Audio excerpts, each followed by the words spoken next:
third in a series of meetings that we're having. And tonight our topic is the operations of the airport. Would you please stand and join me in the Pledge of Allegiance?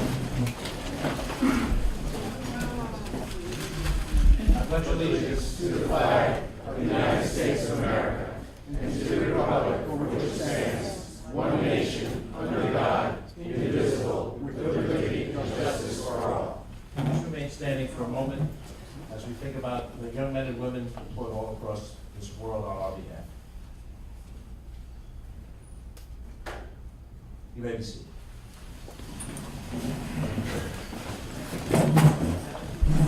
Thank you very much for coming out tonight as part of our series to listen to voices that have not been heard over the past few years regarding Westchester County Airport. I'm George Latimer, Westchester County Executive. I'm joined here by other members of our senior executive team within the executive branch.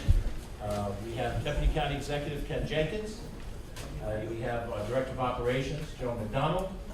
We're also joined by our County Attorney, John Nona. The Director, Commissioner of the Department of Public Works, Hugh Grecian, under whose department falls transportation of the Westchester County Airport. We have our Chief of Staff, Andrew Ferris, is here. Our Director of Communications, Catherine Chaffee, is here, and a variety of other executive branch members. We're joined by the Chairman of the Westchester County Board of Legislators, Ben Boykin, and then also members of the Board of Legislators who are with us, and as others arrive, we'll introduce them appropriately. We have with us Michael Kaplowitz, Mary Jane Shimsky, and Nancy Barr.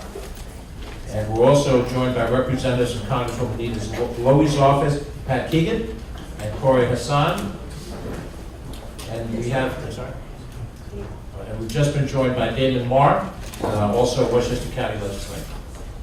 And as I said, we'll introduce others as we go along. We have a number of elected officials who we will call on to speak. They're on a list requesting the right to speak. We'll recognize them now and then also recognize them when they're called on to speak.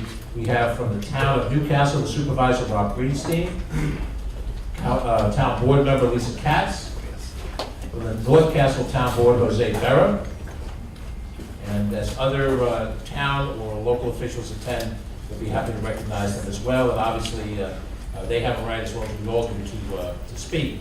This meeting will continue until the last speaker is heard, but there will be no second bites of the apple.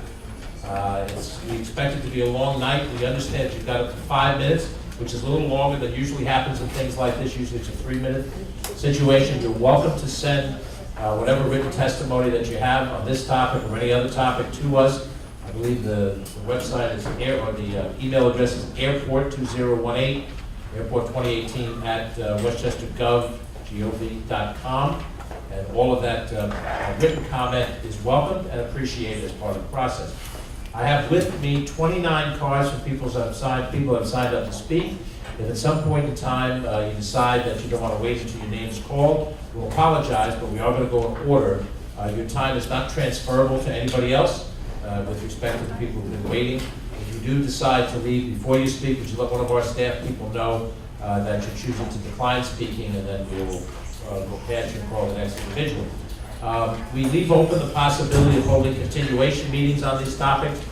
We know that not everybody can come whenever you set a date of a meeting, and so there are other people that will want to be heard, and we don't want to limit the public being heard. This is a public forum. It is not questions and answers. We're not here with a plan to do a specific thing. This is not a meeting to plan to change the governance. This is not a meeting to plan to do specific things about the operations. We want to hear what people think and prioritize as we move forward. We are a young administration, 6 months on the job. We're trying our best to deal with issues that have been developing for quite a while. And I think most of us understand that we've inherited a number of different elements. We've inherited a prior administration that had governance plans to change the way the airport was governed, that they had, over an extended period of time, had a master plan document that needs to be dealt with and was not completed or dealt with during the end of that tenure, which we've had 6 months to deal with. And then the ongoing operation issues, which frankly, the things we're talking about tonight don't have a beginning and an end. As long as you have an airport in your world, these issues are going to be part of our dialogue and discussion. I would highlight that the one area that we've tried to make some improvement on is on citizen involvement. This meeting and the 2 meetings that preceded are unprecedented. The executive branch of Westchester County has never done this before. We've left it to the Board of Legislators to take whatever the public slings and arrows are, and we are partners in the governance, and they often react to what we deliver to them. So this alone has been a step, hopefully in the right direction.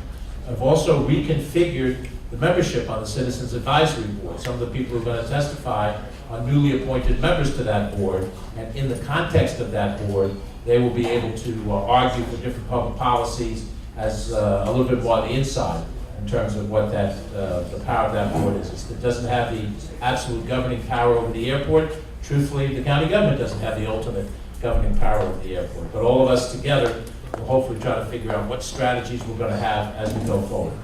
I don't mind people applauding if they like what one of the speakers have said, but I don't want anybody booing anybody.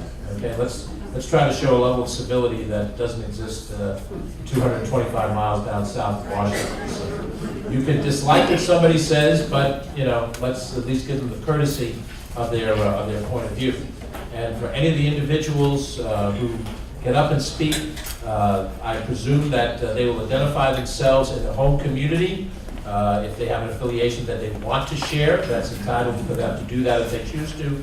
But simply George Latimer Rye would be sufficient to identify. We have notes that are being taken on these meetings so that we don't operate off of our memory as to what people have said, and then we will look for your written comments if you choose to share them in writing as we go forward. With that thought in mind, there are two issues before we start tonight that I just wanted to highlight, which are both very important ones, and I'm going to ask two of our team members to cover them. One of them is the issue of flight paths. Joe McDonald, who is our Director of Operations, she's the person that Hugh Grecius reports to, and is the person that deals with operations of every facet of county government. Every commissioner reports ultimately to her in those operations. And we've had a lot of issues about people saying, I've had over the last couple of years more planes than ever before going over my house. What's happening out there? And we've asked Joan to take a look at that issue. She's got a couple of maps here just to point out for a few seconds. Then I'm going to ask John Nona, the county attorney, to deal with an area of pollution that has been much discussed. The acronym is PFOA. It stands for a chemical substance that I couldn't remember off the top of my head.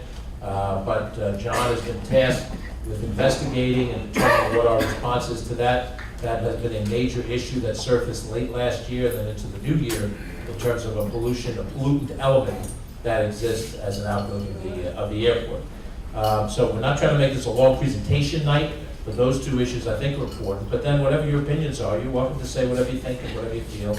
And as I've said, I'm going to stay here. I don't know if I'll make everybody stay here, but I'll stay here until the last speaker has spoken, however long that may take. Mayor Ron Belmont and the town board have been very gracious in allowing us to use this space. We're appreciative. And we want to make sure that nobody feels as if they're being shut off. So there's not a 9 o'clock shut off. I have dinner reservations at a diner that's 24 hours, so I guess I'm okay. And in fact, if anybody wants to join me at the diner afterward, I suppose we'll continue the dialogue. So with that thought in mind, I'm going to ask Joe McDonald just to talk briefly about the flight path issue, and then followed by John Nona on the PFOA pollution. Thank you. Thank you, George. I just want to make a couple of comments. First of all, we hear all the residents loud and clear about the noise and the issues that come from it in your backyards, in your homes, etc. So as we started to try to wrap our arms around it, one of the first questions we posed was whether the county had ever plotted some of the flights so we could look at a day and compare it to other days as to how the takeoffs and landings appeared on a map and where they were in proximity to where the noise complaints were coming, and most importantly, where the noise monitors are, to make sure that we are correctly assessing those. So what we have done in the back, our airport staff and our folks in GIS, is we have plotted 2 days. One is 2013, one is 2018, to start to see if there were some changes in the patterns. And we thought we had come to some conclusions, but then we started to dig a little deeper. And those of you that are pilots, those of you who are in the aviation business know that there are many factors that contribute to how some of the takeoffs and landings and the flight patterns go. what speed is the wind on that day, what direction is the wind that day, etc. So we haven't drawn any conclusions. In some instances, it raised more questions than were answered. We saw in 2018 there were more noise complaints in the Pleasantville Village area than there were in 2013. So we are going to use this information and these maps to engage in a dialogue with the FAA. We've reached out to them. We're going to be meeting in late July to try to figure out what is causing these and what we can do differently. We are going to look into putting additional monitors in locations so that we can continue to see where the noise sources are coming from, and whether there are some changes we can work with the FAA and with the air traffic controllers on making some of these flight changes, some of these patterns. And if need to, we will engage with the Port Authority of New York and New Jersey if some of those flights are coming from or to LaGuardia. So I think it's a positive sign. We don't have the answers, but we hear you, and we are addressing those issues, and we're going to work with you in a dialogue to help address how we can resolve some of these noise issues. And you're welcome to get up, move about the room, look at whatever you want to look at while we're going on. Okay, Mr. Nolan. Thank you, Mr. County Executive. There have been a number of articles in the local papers and even nationally about PFOAs and PFOSs. I thought it would be helpful to give you some background about these chemicals and then talk about how they've affected water supplies in New York State and how they affect the Westchester County Airport. They're members, the PFOAs and PFOSs are members of a family of chemicals known as perfluoroalkyl. I have to have notes to be able to pronounce this. Perfluoroalkyl substances. And there are two that are of concern at the airport. PFOA, which is perfluorooctanic acid, and PFOS, which is perfluorooctane sulfate. And all these PFOAs are chemicals known as surfactants, meaning they reduce surface tension. They're fire resistant, and that's where they're used in firefighting foam. They're non-stick surfacing. They're used for waterproofing, fireproofing, food packaging, and actually they're used in personal care products as well. So they're not just used for firefighting foam as they were at the airport. And they've contaminated water supplies from their use in manufacturing. So for instance, the water supply of Hoosick Falls, New York was contaminated by a manufacturing plant that manufactured Teflon cookware. The water supply of Petersburg, New York was contaminated by PFOAs believed to be originating from a plastics manufacturing facility. But they've been used in firefighting foam, which is called aqueous firefighting foam, or sometimes acronymed as AFFF.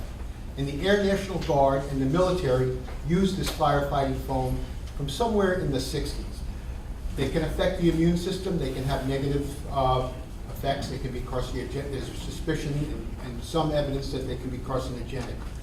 They were discovered in water supplies relatively recently, in about the 2015 period. As I said, the military began using these PFOSs and PFOAs in firefighting foam in the 60s. They stopped using them in about 2016. They were discovered at Stewart Airport in 2016, and the city of Newburgh water supply was contaminated. The state has spent $37 million to clean up that water supply. Other airports in New York that had Air National Guard units used this firefighting foam with PFOAs and PFOSs. The Bresky Airport in Southampton, Plattsburgh Air Force Base, and Griffith Air Force Base. It's important to note that these other airports had used PFOAs and PFOSs in firefighting foam for a much longer period of time than they were used by the Air National Guard at Westchester County Airport.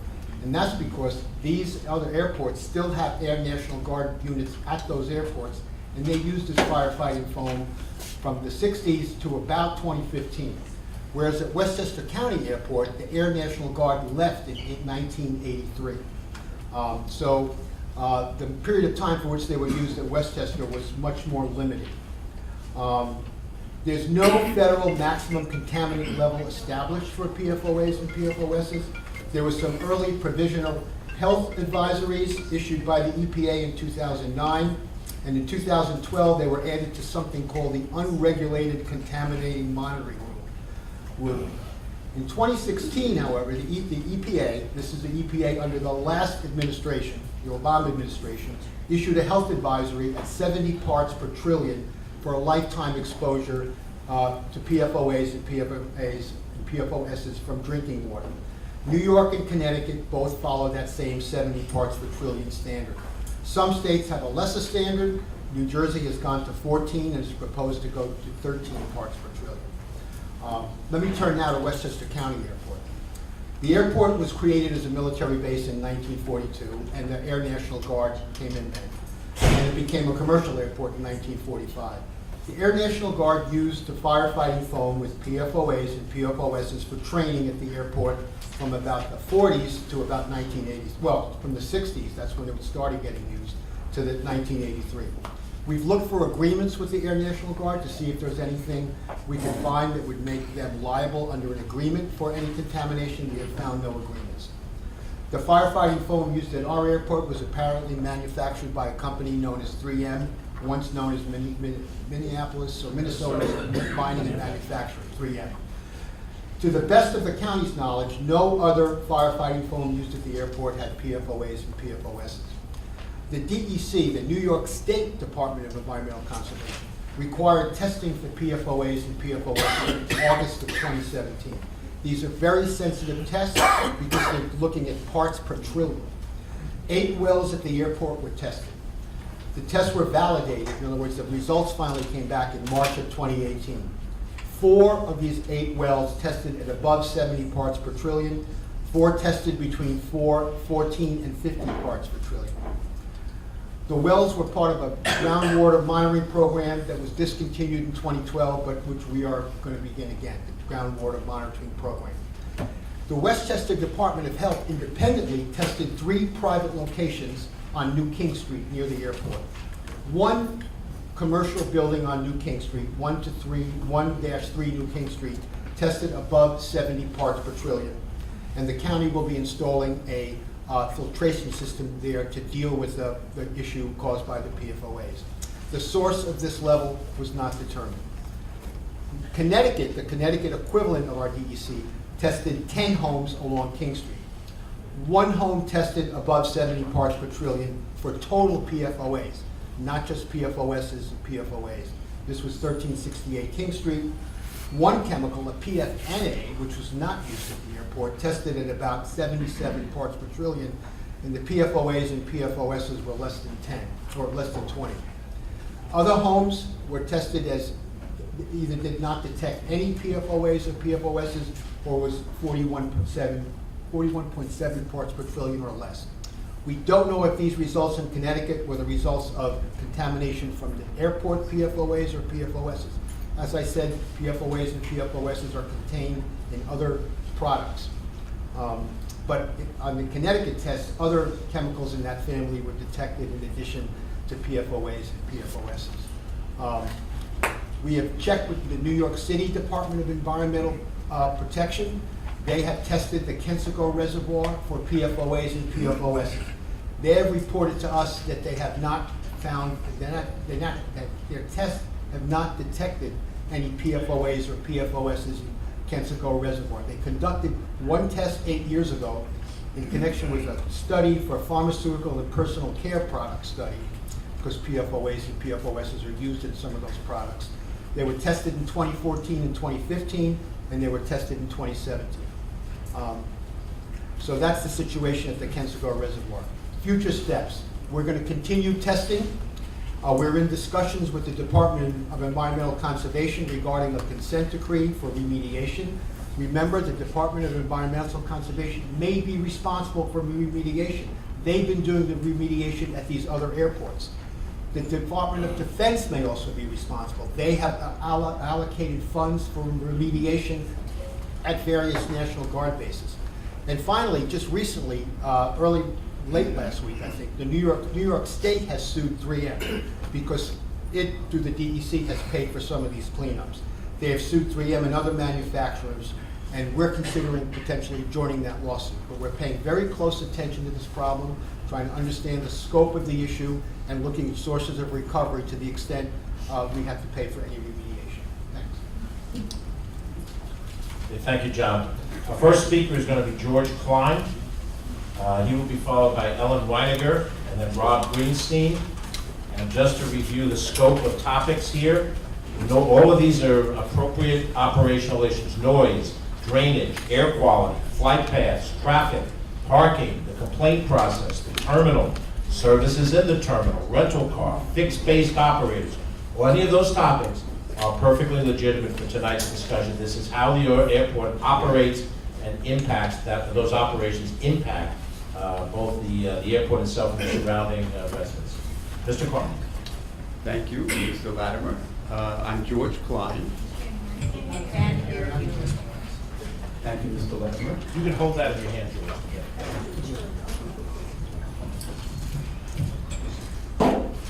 Hi, I'm George Klein. I live in Ossining, and I'm speaking on behalf of the Sierra Club. We deeply appreciate this process and the openness and the transparency and the communication that this is. So I will get to operations in a minute. I have a modest proposal. I used to think that history was something that happens to others. That's what I thought it was in high school. But it turns out I was wrong. We are a part of history. In the 1980s, the citizens and Westchester government seemed to have some sort of vision about what this airport should be in relationship to the rest of the county. And they put in place limitations that were on commercial airline traffic. And that was a great thing because that showed foresight and concern for the future. That vision sort of held until the early years of this century, when unexpectedly general aviation got busier, and now we have the problem that we have today. And the current situation simply is unacceptable. Citizens are waking up all around the nation because it's not only happening to us, and they're taking action. And two examples of that are Santa Monica and East Hampton. We now need a new vision for what the airport should be. Something positive. Groups like us are always saying no, but we do need some sort of positive vision about what the airport will be 10, 20, or 30 years from now. A key piece of that vision, I believe, will be to stop taking FAA money, because that will get at operations. That'll be perhaps financially excruciating, so what I'm asking for, I recognize is going to be quite difficult. By the way, the FAA is not our friend. The FAA's mandate is to expand aviation. I believe that the FAA is one of the captive federal regulatory agencies. The FAA does forecast a 1.9% growth in passengers from this year through 2038. This is on their website. What can we do to perhaps lower the number of operations? Increase landing fees, perhaps sell gas for a higher price. One thing we can do is lobby for changes in federal law to hold fixed-based operators, who are the companies that service airplanes when they're on the ground, to be changes in federal law so that those fixed-based operators will be responsible for any pollution that they cause. We should publicize violations of the voluntary curfew. Perhaps engage passengers who use shuttles and other forms of general aviation, which are really just commercial services in disguise. We should perhaps lobby these passengers to not be passengers, to use another airport or to use other ways to get where they're going. And I asked the administration to consult with other airports around the nation, which are having some success in pushing back against the FAA. Thank you.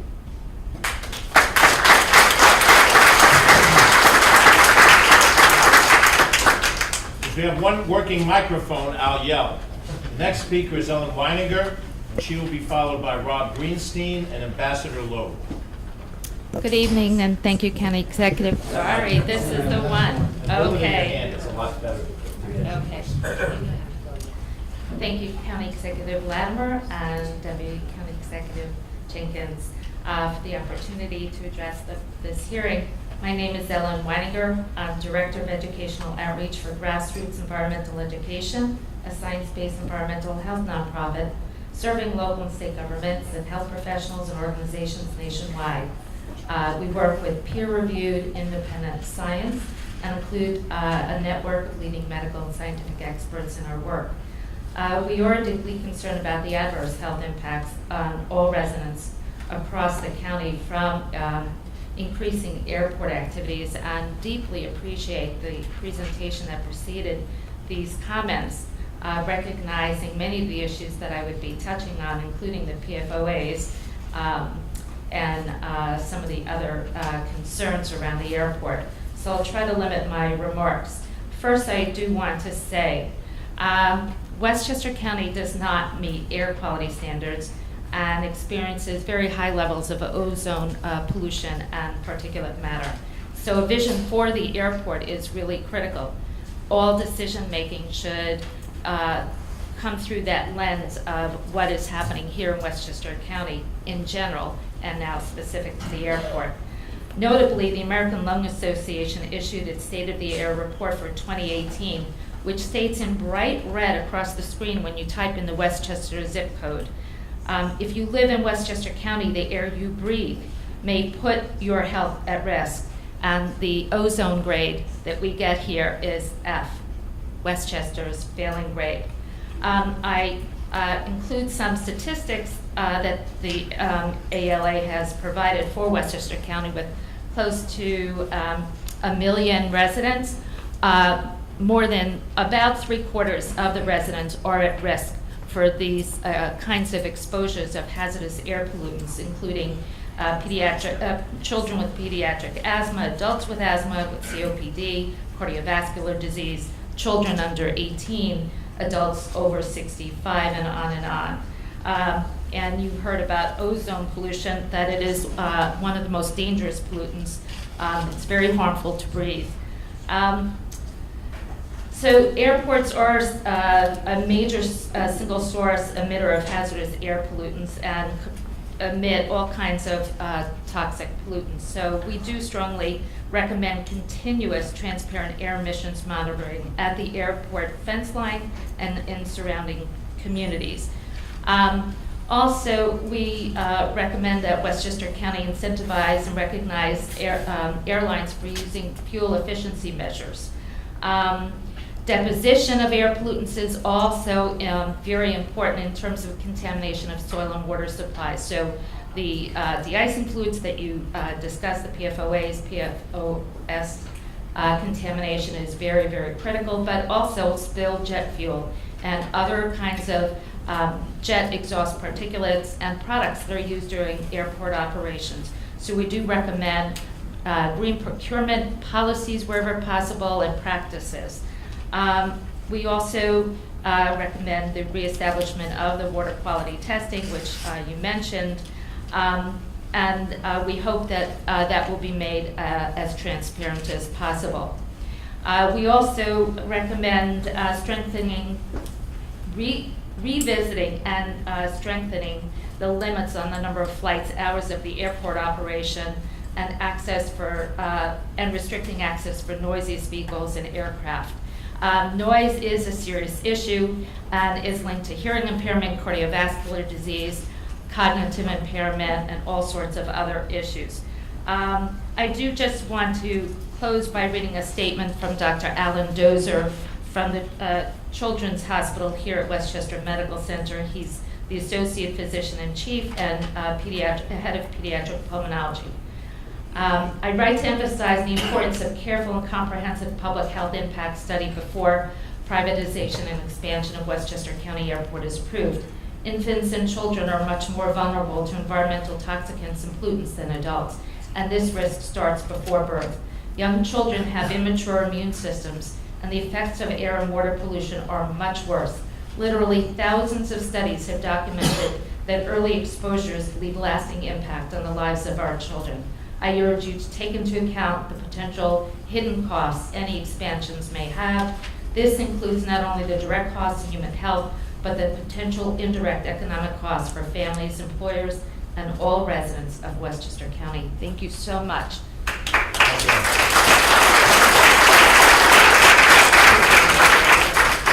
The next speaker is Supervisor Rob Greenstein, and he will be followed by Ambassador Loeb and John Rabbits.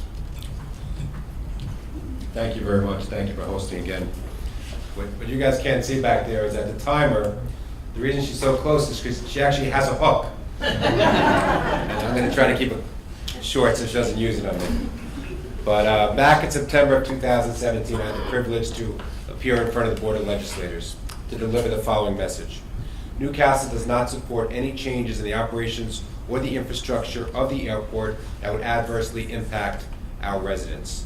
Changes can take many forms, some small, some big, but they add up. And make no mistake about it, the sum of these changes is negatively impacting the quality of life for Newcastle residents. The quality of life for Newcastle residents has suffered over the past 2 years. I completely understand that the airport can have an important role in commerce and accounting, but with 85% of the flights out of Westchester Airport comprised of private jets, we must not forget the residents who live here. We have heard from many of these residents. They have spoken eloquently about the noise, the environment, property values, and health impacts, just to name a few. Our residents are our most important stakeholders, and we clearly must do a better job protecting their welfare and their quality of life. Westchester County is blessed with incredible natural resources, outdoor parks, trails, and nature preserves, but our quality of life is being compromised by the low-flying airplanes. We are asking that this administration take direct action to reduce the impact of airport operations on the residents of Westchester. We're asking for strict enforcement of all agreements, including leases, the terminal use agreement, and other existing agreements. We're asking that this administration oppose any increase in operations at Westchester Airport. In fact, we'd like to see a reduction in operations. We're also asking for investment in noise reduction technologies, pushing for terminal use restrictions at the airport, and taking all possible actions to reduce the negative impact to residents of Westchester County. Simply put, we're asking this administration to protect the quality of life for our residents here in Westchester. Thank you.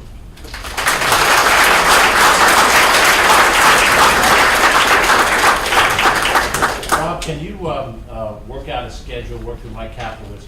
I think a number of us would like to come sort of tour around parts of Newcastle that are most directly affected by this. And whatever day of the week you think that's the most impactful day, that's when we'd like to do it, even if it's a weekend day. Okay. So if we can work through your office to do that, I think we'd like to see what your residents have been telling us for ourselves. That'd be great. Thank you. Well, Okay. I'm calling tomorrow. By the way, I have to leave early, so I just don't. We're very honored to have Ambassador John Loeb here. He's a man of great accomplishment in many fields of endeavor, and we're honored to have you here, Ambassador. We know you're a neighbor, and we appreciate your testimony tonight. Well, I thank you very much for having me here, and congratulations. Thank you, I think.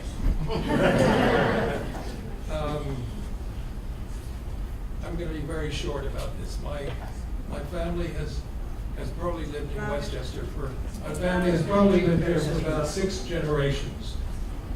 I'm 88 and have been living on the same property in Purchase for practically all those 88 years. It's 68 acres. Now, because of what has happened, I'm going to make this short, because of what's happening due to the airport. You have to hold the microphone closer. Because of what has happened at the airport and the noise and the environment that it's creating, I am planning to sell my 68 acres. So I just hope that something can be done about the airport. Thank you. Thank you, Ambassador.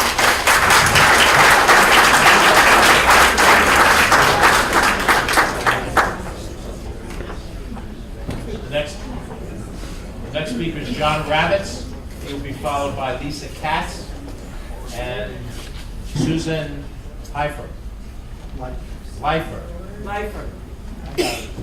Thank you very much, County Executive Latimer.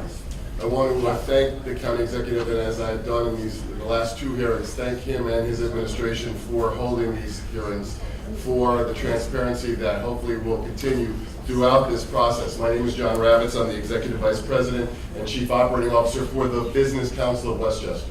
We are the largest business membership organization in the county. We represent about 1,000 members, ranging from the monthly international companies that call Westchester home to all of our hospitals and universities, professional service firms, biotech firms, and 130 not-for-profits, as well as small businesses and solo entrepreneurs. We've always called and looked at the airport as a great resource for Westchester County, and a great resource to continue to try to create economic development, which brings in more jobs and more resources for the entire county.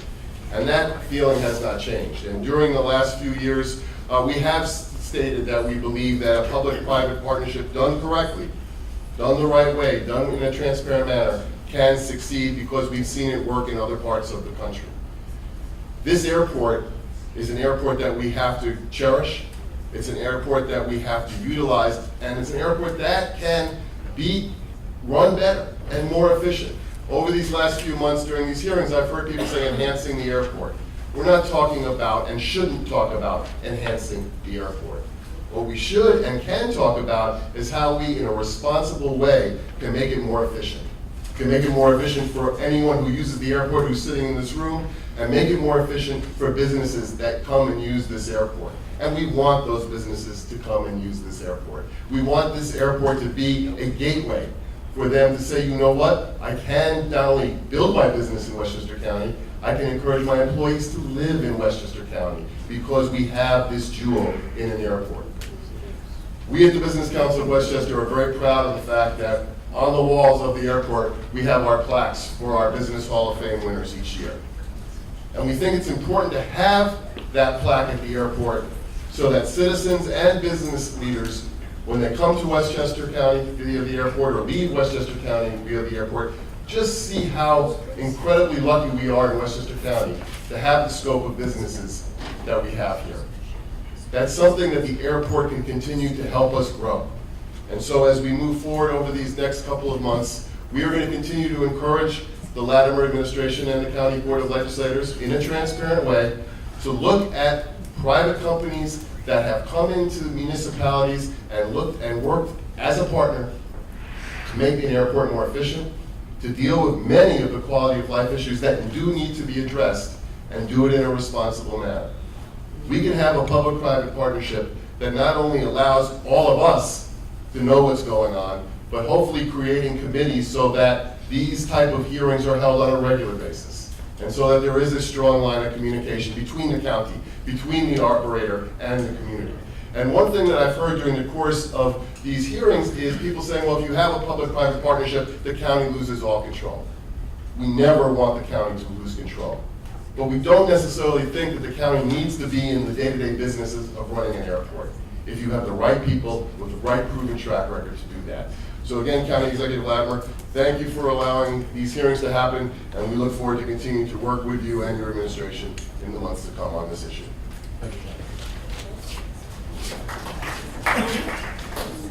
The next speaker is Lisa Katz, and she will be followed by Susan Leifer and Jose Berra. And before Ms. Katz speaks, Councilwoman Katz speaks, I want to recognize we've been joined by Westchester County Legislator Kinley Koval, who's joined us this evening. Councilwoman. Hello, how are you?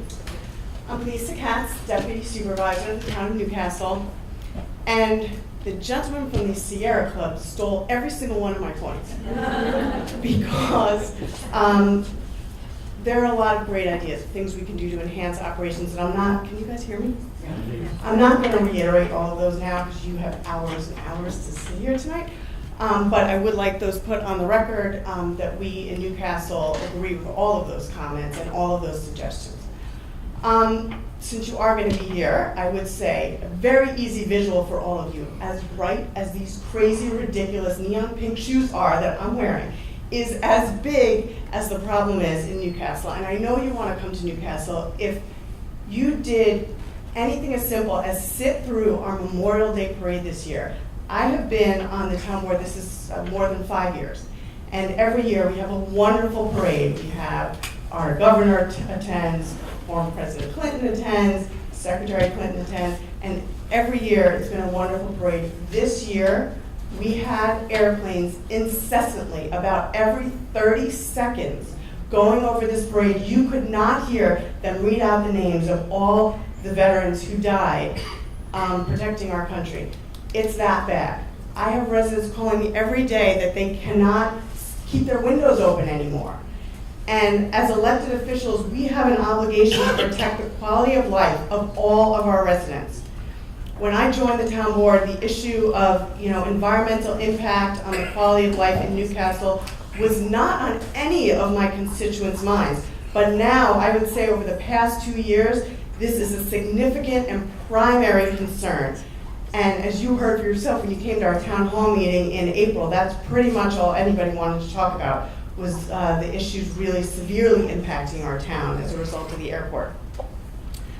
So, I appreciate you contacting the FAA, and we do have, views that perhaps some of this is because planes are flying too low. We do believe there are incredibly larger number of private jets who maybe aren't following the guidelines set by the FAA. So I applaud you reaching out to them. And I don't know all the data, and we have people evaluating that.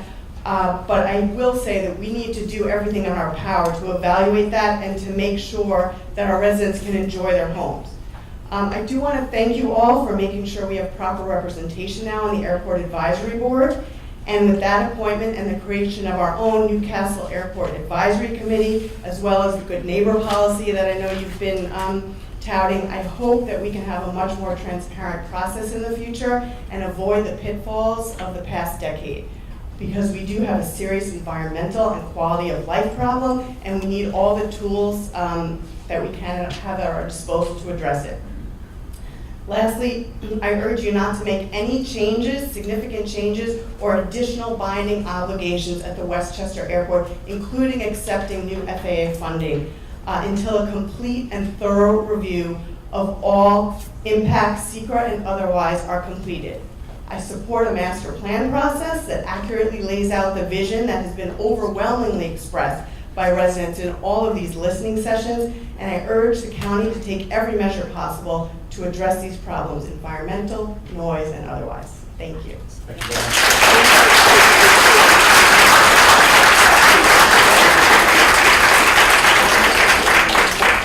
Next speaker is Susan Leifer.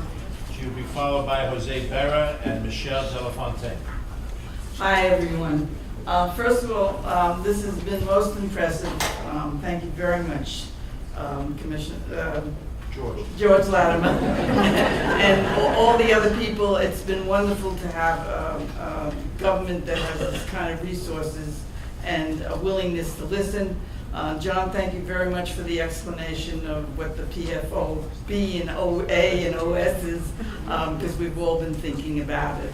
I also want to thank the people who have done all the kinds of research that makes us all more knowledgeable, and I particularly want to give a thank you to Jonathan Bond, who's really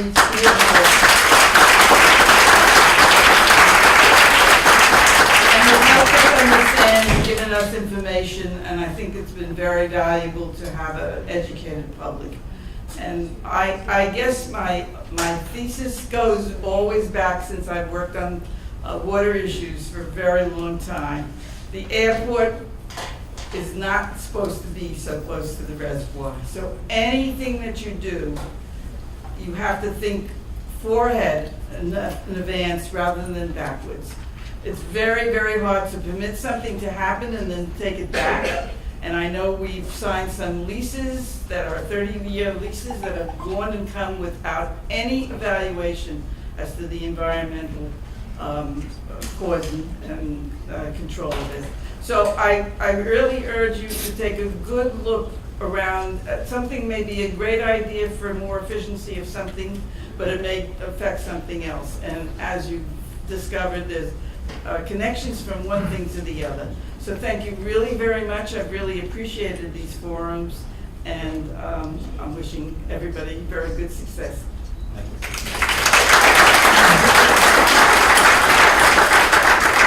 The next speaker is Councilman Jose Barra from North Castle. He will be followed by Michelle Delafontaine and Ed Frank. Thank you very much. At this point, it's the third meeting we've been having, so a lot of what you hear is repetition, but I think it's important to repeat these things.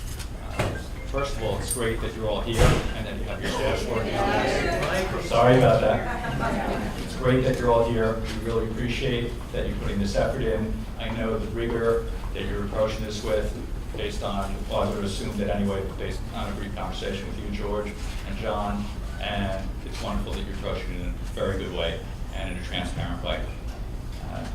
I'm not going to repeat a lot of what's been said.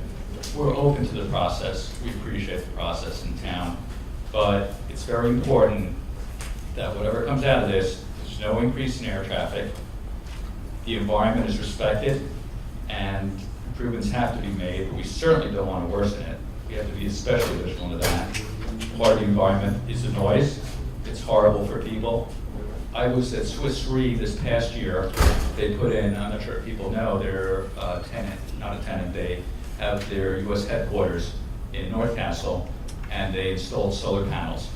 Large number of acres, it powers about 65% of their needs. When we were there, and President Clinton was there giving a speech, he was involved in environmental things like that. And what really startled me, aside from the solar panels and how good it was how airplane after airplane after airplane was going over the building along the same path. It was just astounding to me. And like everyone's saying, we have to be careful about that, which also is the note, I'm sorry, also the idea of low-flying aircraft, because that's what makes things worse. And in addition to quality of life issues, I think we have to focus on safety issues. That is a key one with low-flying aircraft and the paths that they're taking. In terms of this kind of overlaps between the last meeting on management and operations, but it applies to both. I think it's very important that even though you explore all the options, which I know you're doing, that you not give up control of the airport. Someone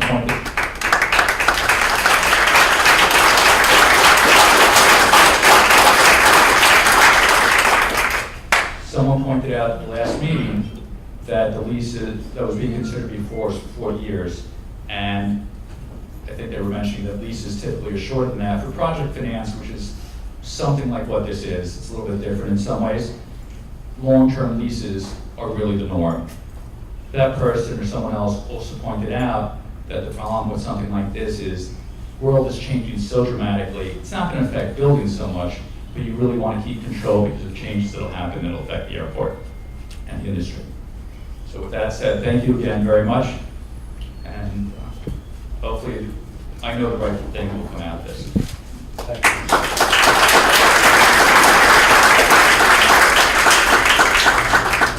The next speaker is Michelle Delafontaine, followed by Ed Frank and Catherine Parker. Is that legislator Catherine Parker? No, it's another It's a Catherine. different Catherine Parker. Sorry. Thank you, George. Thank you, Mayor. Thank you, Nancy Barr. My name is Michelle Delafontaine. I'm living in Rybrook, and I'm a director at Sustainable Westchester, which I guess is known to you as Westchester Power, the CCA. And you guys well promote sustainability. Before joining Sustainable Westchester, I was involved for about 15 years in renewable aviation fuels, and that includes electric training aircraft. That, just to repeat, the airport was built during World War II as a Coast Guard base and was transformed eventually totally to general aviation in the mid-'80s. The airport is going to stay. That is one fact. So we have to really care about its sustainability, and that is to benefit the county, the neighbors, and the environment. So focusing tonight on operation, there are many ways to improve that sustainability, and everything is linked. You're talking about governance, master plan, and operation. It's all linked together. So one example is we're talking about a terminal user agreement to keep the overall daily passenger traffic. You may want to keep that daily volume, but you may want to amend it to improve or to enable the use of more efficient and more less noisy aircraft. That's one point that needs to be raised. The efficiency of aircraft keeps on improving, and that is something that if you keep on thinking long term, you have to consider. Other things, we heard about general aviation, which is the main activity of this airport. I feel, and I know because I'm there all the time, that the airport is near or at saturation. So we have to park aircraft outside, which they have to fly back in to pick up passenger, doubling the number of takeoff or landings. So that's one consideration as well. So it doesn't, improving this also is at the expense of some other areas of the operation of the airport. I'm thinking about light jet aviation. We've been, for the light aviation, been pushed out by the large jet, corporate jet, and it's in dwindling activity. It's getting more and more expensive. And I guess everyone here wants to have Captain Sully driving your aircraft to your destination. And the only way to get these Captain Sully in the cockpit is to train pilots. We are in a shortage of pilots. So flight schools need to be there for a long time. We have a large pool of folks that would want to go in this business and be trained. So we need to get light aviation on the airport. It happened to Teterboro. I guess I don't know if you heard, that airport was a light aviation before, and corporate jets have been pushing them out, and now you can't train there anymore. So last but not least, I'm talking about Sustainable Westchester, which is promoting solar and solvent storage. So I've been talking to the county and the tenants at the airport, and they're all very open to having solar and storage on the site that will reduce the carbon footprint of the airport. So let's suggest that as the next thing to do. Thank you very much. Thank you, Michelle. The next speaker is Ed Frank. Mr. Frank. Ed Frank. I was almost tempted to say Mr. Bueller. Catherine Parker will speak after Mr. Frank, and legislator David Marr. Thank you, panel, for coming here again. And County Executive Latimer, it's refreshing that you're reaching out to the people who elected you, including myself. The plan to further privatize HPN Westchester Airport is an ill-conceived concept that has serious negative ramifications when compared to the minimal benefits for Westchester County residents and taxpayers. Further privatization must not be considered. Westchester must maintain control over the HPN Airport.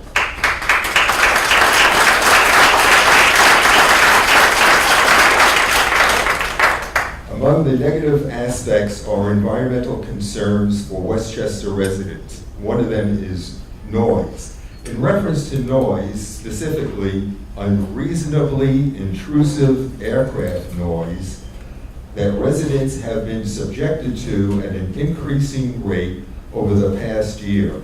Intrusive aircraft noise that residents have been subjected to interferes with residents' unalienable right to peace and quiet in their homes as they have over past decades. Let us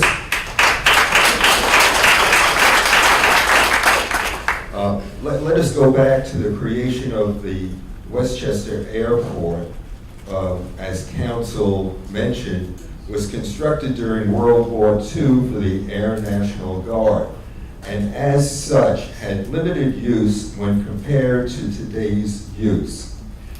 HPN is located in Upper Westchester County and adjacent Greenwich, Connecticut.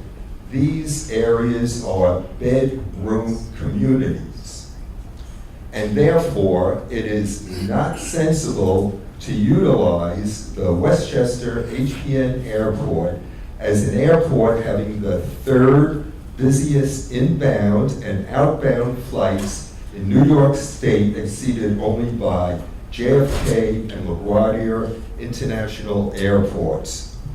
In fact, the air traffic in and out of HPN exceeds the air traffic at the Albany International Airport, the Syracuse International Airport, the Rochester International Airport, and the Buffalo International Airport. An airport with the third busiest air traffic in New York State does not belong in a bedroom community.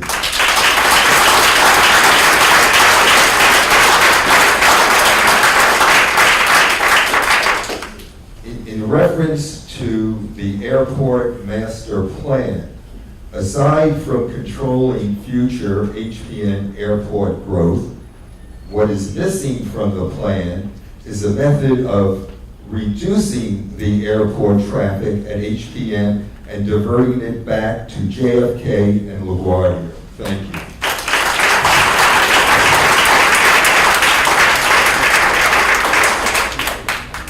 Thank you, Mr. Frank. You're Next welcome. speaker is Catherine Parker, and she will be followed by Legislator Damon Marr and Carolyn Cunningham. I'm Catherine Parker, but not the one who represents District 7. I'm just an ordinary citizen living in Armonk in the Whippoorwill End, and our family has been there for 70 years, 7-0, which I thought was a pretty good record until Mr. Ambassador spoke. But in 7 decades, we have lived harmoniously with the airport. We grew up there, we went to the school system, we even liked the planes, until the last year and a half. A tipping point was reached last summer. You couldn't sit outside and have a conversation. Our house does not have central air conditioning. When you open the windows, you can't hear a conversation inside the house. The curfew is broken practically every night.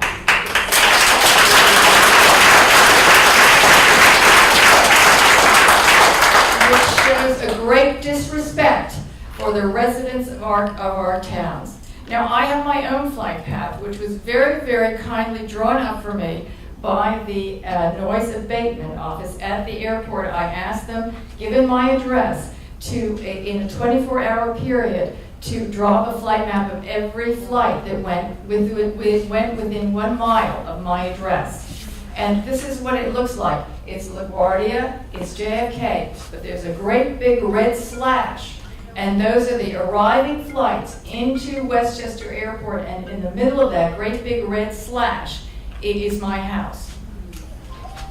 And I'm going to give this one to you, because it's a good visual. And to conclude, I would like to invite any of you, and all of you, to move into my house and live there for 1 week. You can live there, you'll be very welcome, because this is a problem that you can understand intellectually, but unless your life has been disrupted.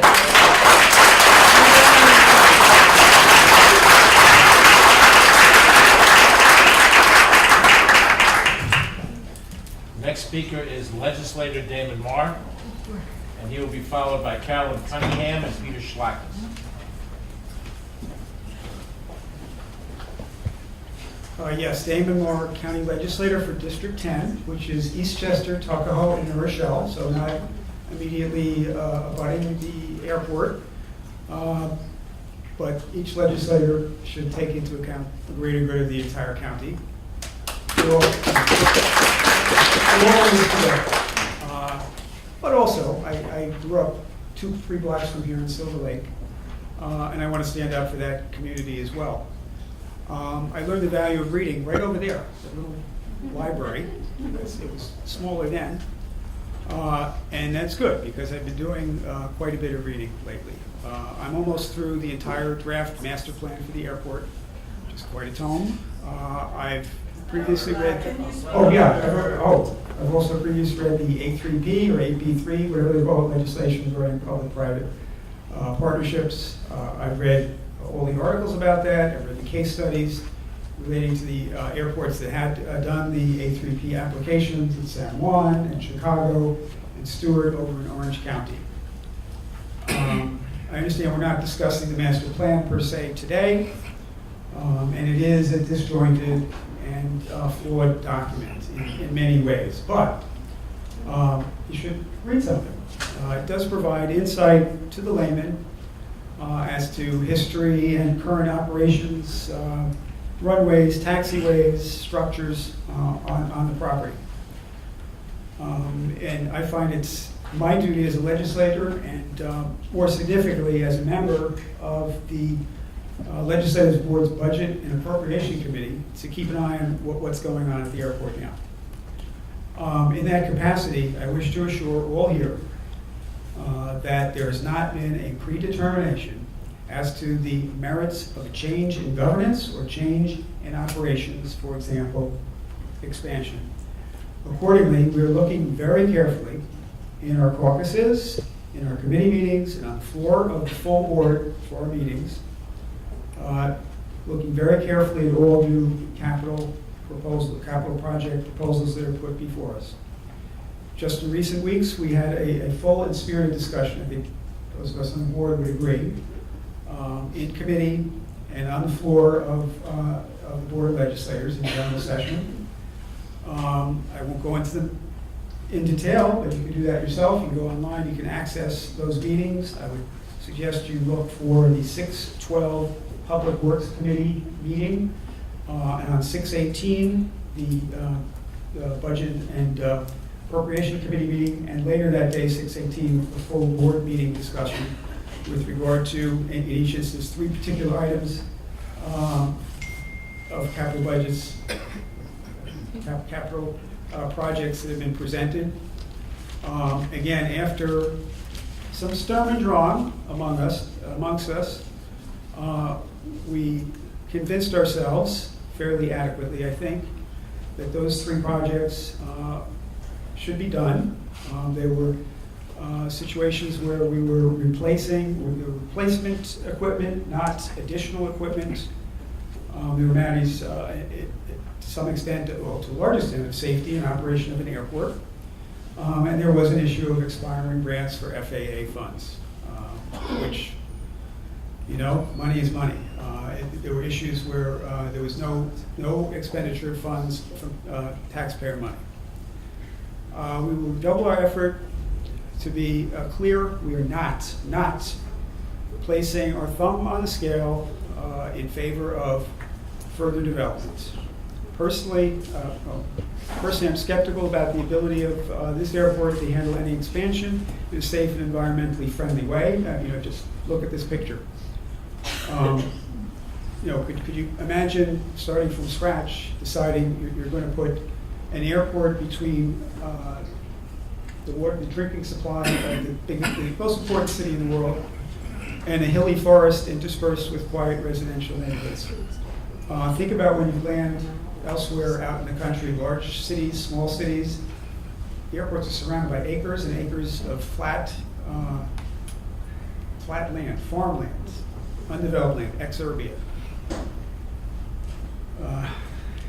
I'm skeptical also about the purported trickle-down effect of a bigger airport equals big corporations, equals more jobs and more development in Westchester County. I know we talk about that philosophical issue more at some point, but I see my time has expired. Thank you.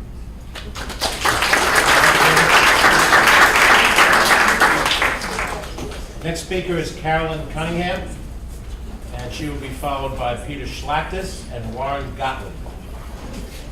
Thank you again, County Executive, for being here and your whole people to listen to the people who are impacted by this airport. I'm speaking on behalf, again, of FCWC, which is an environmental organization that has been around for 50 years, over 50 years, because we have a lot of environmentalists in Westchester, and we have long been concerned with our growing airport, and it grew like topsy. And it's pretty big, and it is increasing its impact on the residents who live around it. And so we are still concerned not only about the pollution impacts, but the impacts on our way of life. And quality of life has been brought up. And it's at an important point nowadays for you all to not let it get any bigger and to try to reduce the air traffic, because it is a very big impact. Now, necessarily, you should keep control of the airport, which we all said last time, but because we're on to operations now. And operations are the things that impact the people living around the airport. And they are at a terrible level right now. So we've got to do something about it.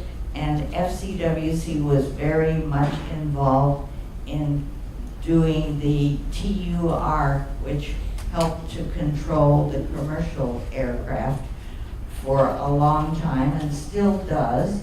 But as has been pointed out, the light general aviation numbers are overwhelming. So we've got to have a new way to control that. And some good ideas have been presented by previous speakers, so I won't go over them. But again, because you should think of them very carefully, the new ways to control the private flights as we have limited the commercial flights.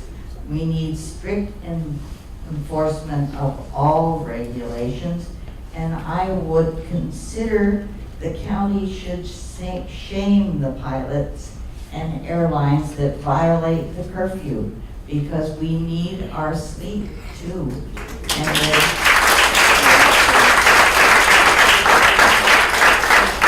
And that worked for a while, so we have done it in the 80s or 90s. We were shaming the airlines that were violating the curfews, and they did not like to see their names in the paper. So I know it could work in some ways, but you need to do everything that you can to make the Westchester County Airport not go away and not get any bigger, and maybe reduce it if you can. And that's the most important message I would like to leave with you tonight. I thank you for being here.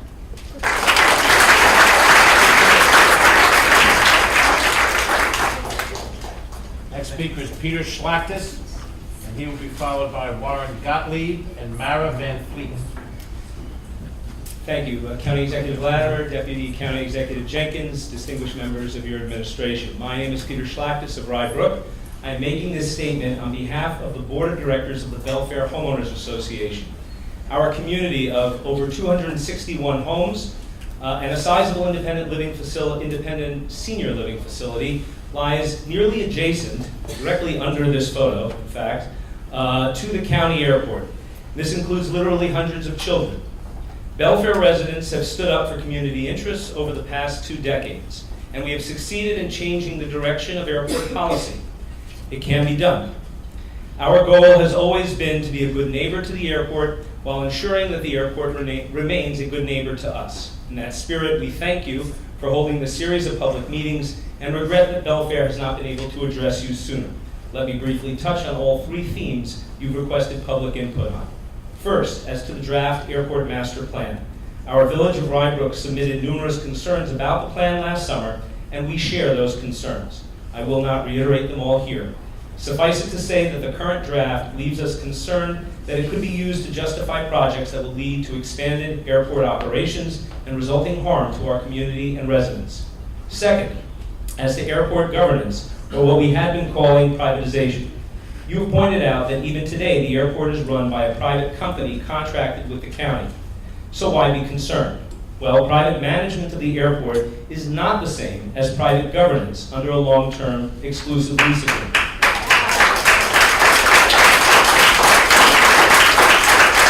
Let's take Belfair as an example. We have a board of directors made up of residents and a senior facility rep. We have committees of residents that oversee things like architectural conformity and landscaping. But residents don't actually manage community affairs day to day or staff our meeting house. We contract with a private company for this. That company answers to the board, and through the board to the residents. If it's not responsive, we can simply replace the management company. Now, imagine if we suggested to residents that we instead lease out our private facilities, our common facilities, our road maintenance and landscaping, our community events, etc., to a private concern for 30 or 40 years to run the place as they wish. Sure, there would be some contractual standards and safeguards. Sure, the board could sue for breach of contract if we were really unhappy. But clearly, that's a far cry from the control we have today to determine what kind of community we wish to be. No one would confuse this proposal for business as usual, and we doubt if any realistic amount of income offered to our association would cause residents to favor such a radical change. Tonight's meeting is focused on airport operations. Needless to say, we are directly impacted. Certainly many of our residents are concerned about safety and noise from all the low-flying aircraft. Many also concern themselves about water pollution to the Blind Brook that runs behind our homes, including pervasive acrid odors from de-icing chemicals, not to mention the nearby Kensico Reservoir that supplies drinking water to 8 million people. Airport expansion and projects that leave the door open to airport expansion are therefore of major concern. We are only too aware that over 80% of airport operations fall outside the scope of the terminal use agreement and are not subject to any legal limitations. Meanwhile, the airport is approximately the size of LaGuardia. It can support many more daily flights. Demand for aviation capacity in the New York metro area may result in mounting pressures on our local airport. We need our county government to be committed to stemming this tide.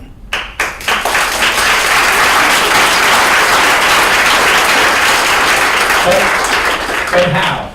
Do we scrutinize operational changes, even well-meaning improvements, to gauge their potential for encouraging more use of the airport? If so, that should apply especially for larger, noisier aircraft and for operators who violate the voluntary curfew. Speaking of which, there must be ways to impose meaningful consequences on habitual curfew violators.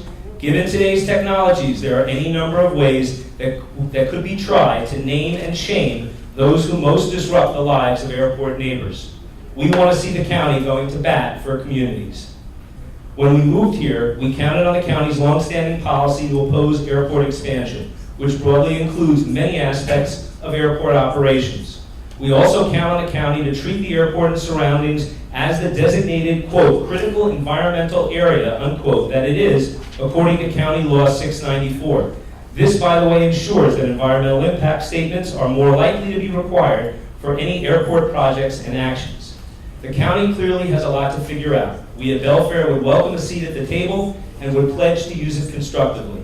Thank you all for your efforts to reach out to the many communities whose quality of life is at the mercy of the airport.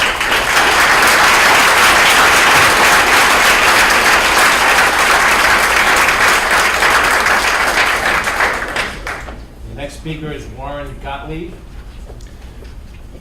Hello, my name is... Just hang on a second, I gotta do the next two, right? Oh, sorry. You have to After Mr. Gottlieb is Mara Van Fleet and Judy Phillips. Hello again, my name is Warren Gottlieb. I thank you all for the opportunity to be heard this evening. Somebody earlier tonight mentioned you really don't know what the problem is until you've kind of dealt with it on your own and visited your own home, particularly in the circumstance where you knew what it was like before and you're experiencing what it is after. As a 13-year resident of Newcastle, I'm deeply concerned about how Westchester County Airport has and continues to operate. The willingness of county government over recent years to voluntarily degrade its ability to ensure that the airport acts as a good neighbor to Newcastle and surrounding communities has and continues to come at great cost. Respectfully, it has to stop. Tremendous damage has been done over the past few years. More specifically, even with the existing governance structure, the airport has been permitted to A, destroy the quality of life that for many residents served as the very basis for the purchase of their homes in Newcastle and the surrounding communities.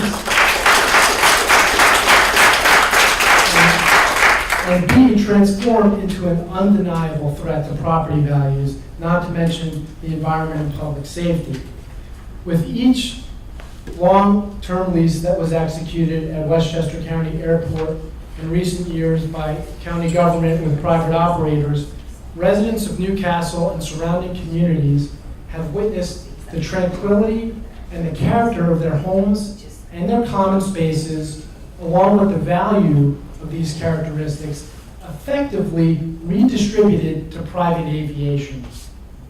That's wrong. This was done with minimal vetting from the county, all while 30-year leases were executed. And the benefit of that went to private aviation. Those days have to be over.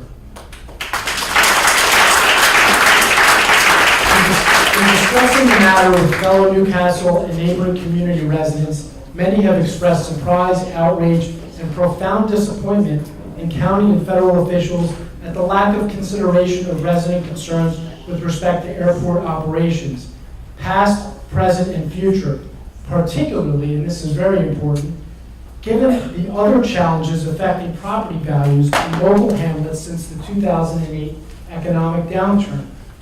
Many are somewhat stunned at what strikes them as an undeniable industry subordinate posture by the county to what all sides of the political spectrum agree is a severely harmful and unacceptable situation that will destroy Newcastle and its neighboring communities as we currently know them. In my mind, county government has two primary macro level responsibilities: promote the safety and welfare of residents and protect property values. With respect to the airport, this hasn't been done. County and federal elected officials have not been adequately responding to the dangers posed, other than to let us know what little control they have left, instead of vigorously addressing the situation with the urgency and the advocacy that the situation deserves. The status quo represents nothing short of the betrayal of public trust. How do we turn the situation around? In the time allotted, I have three basic ideas. First, we have to openly recognize that the situation at the airport is already unacceptable and certainly not appropriate for handing over to private aviation. Private aviation has been permitted to steamroll residents and property owners, all without proper vetting. That has to stop immediately and be replaced with an approach that proactively champions residents' concerns.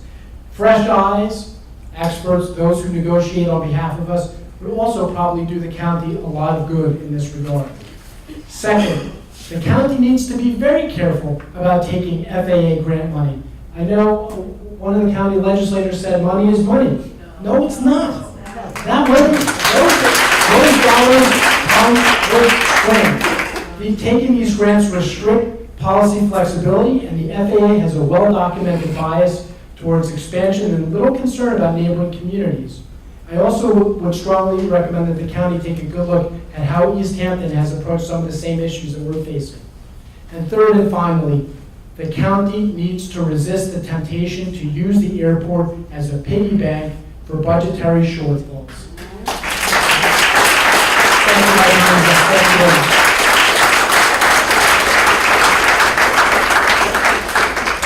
Thank you, Mr. Gottlieb. Mara Van Fleet is the next speaker, and she will be followed by Judy Phillips and John Conti. Hi, Mara Van Fleet. I'm a 25-year resident of Chappaqua, and I'd like to read to you a sort of day in the life that I've written about what my typical day is like now. Okay, first of all, I want to thank you for taking the time to address the airport noise issue and create meetings that the public can attend and voices can be heard. In addition to the Memorial Day air traffic and how it affected our lives, this is another snapshot of what life is like now on a typical day for us because of the greatly increased air traffic this year. This was our day on June 7th, 2018. I was outside doing yard work and started around 4 o'clock. The planes, both jets and props, were coming in squadron style again, very low and loud, many 1 and 2 minutes apart, making it so bad I had to go inside. The flights at that time were 405, 409, 410, 412, 415, 417, 421, 425, 431, 434, 447, 450, 456, 502, 506, 508, 523, 525, 6 o'clock, 6:02, and 6:05. That's just me trying to garden. Okay. Later I wanted to grill for dinner since it was a picture-perfect evening. All throughout this process that should have been enjoyable, planes kept coming one after the other. The flights over my house and my grills, to be more specific, 701, 711, 713, 715, 719, 721, 726, 728, 732, 735. I went back inside and unfortunately the salmon got a bit overdone. Since prom and my son's 18th birthday were the next day, we wanted to relax and have family time and enjoy a Netflix show. A beautiful evening, and we wanted the windows open, but could not even hear our program. We had to close the windows and still had trouble listening. There's a whole bunch more flights for that, but I'm sure you're sick of hearing me saying this now. Okay, these flights over our home ruined our late afternoon and evening. They were also flying overhead during the day and late at night as well, but I'm calling out the ones that were the most debilitating and intrusive into our lives. Planes are constantly flying over us, very low, very loud, and that night they were the lowest I've ever seen. Really scared. I hope you will consider residents' quality of life and stop any airport expansion and any added flights. We actually need help with existing flights. There are just too many and too frequent.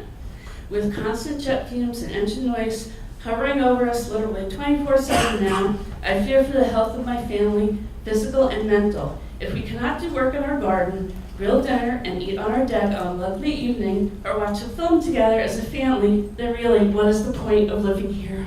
Thank you.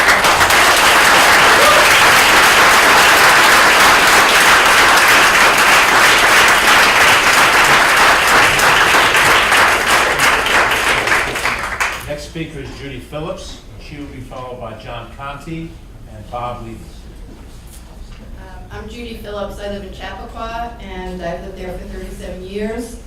I have 2 daughters, one of whom I convinced to move back to Chappaqua, and I didn't take a lot of convincing because she loved growing up in Chappaqua and couldn't wait to get back here. We have a granddaughter who's 3 years old almost, and one of her first words was plane. Plane, plane, plane. And you've heard how often they occur. They're incessant sometimes. I'm here because last Thursday night, one flew over at 12:40 as I was just nodding off, and the next one was at 2 a.m. I got right out of bed, and the next one came at 2:03, and that was it for me. So I don't know how easy it is for all of you to go back to bed at that time, but it's really impacted my life and my family's life. I'm starting to feel really guilty about having my daughter move back to Chappaqua. And I have another daughter who's also looking to move back to Westchester. And I want to tell you one story about it. We went to look at houses. It was kind of in the Pleasantville, Chappaqua area. And it was a beautiful house with a beautiful backyard. And then the planes started coming. Overhead, overhead, overhead. And she said, Mom, I can't buy a house like this. This is awful. And I said, you're absolutely right. So, now I'm wondering, as I'm thinking about changing my windows, upgrading, to a new replacement window, whether I need some kind of noise canceling window like they have in Manhattan. Or maybe, turning my house into some kind of fortress, because you can't sit on the deck. And I don't want you to move in with me as somebody else did. Sunday night, you can come over, starting at 4 o'clock for cocktails, and it will be an unhappy hour cocktail. So what I really worry about is it's profit and quality of life. And what are you going to choose? Because if you choose profit, you're going to sacrifice this area. And what I worry about is what happened in Pennsylvania when fracking came, and what happened to the properties there, and the land, and the people's health. And I would hate to see something like that happen here.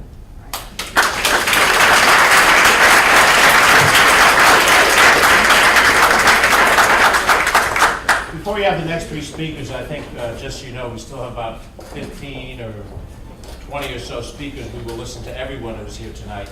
So do not worry about whether we're going to stop or not. And I just hope everybody recognizes this administration has been in office for 6 months. We started the process of opening up this listening, which had not happened before, and should have happened long before there was any discussion of coverage.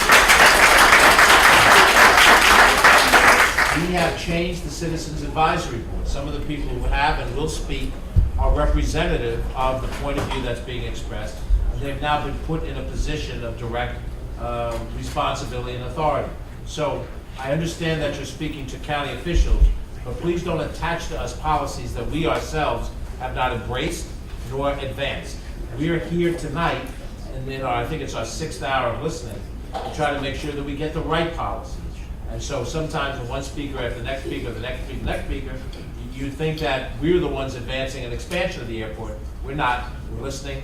We're trying to understand exactly what path we go with. So I share that only because obviously the people who are speaking from their heart.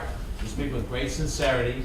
This format isn't back and forth, and the format isn't I feel your pain, but the format is that we're here listening for a reason, and also because we didn't create these policies, but we are trying to deal now with the authority that we've been given to deal with these policies going forward. Mr. Conte.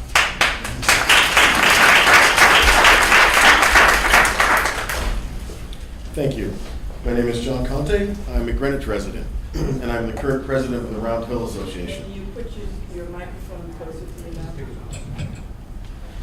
mouth? I'm a Greenwich resident and the current president of the Round Hill Association. I'm here to speak both personally and as a representative of our neighborhood, which consists of over 1,000 homes with hundreds of active members. I believe it is vital to the quality of life and to the enjoyment of our homes and properties that as the airport modernizes, it renews its commitment to being a responsible neighbor to so many residential areas impacted by its operations.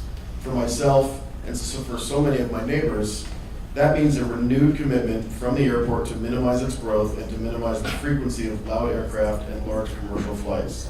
As stated by so many others here tonight, this is vital to the basic quality of life. Thank you.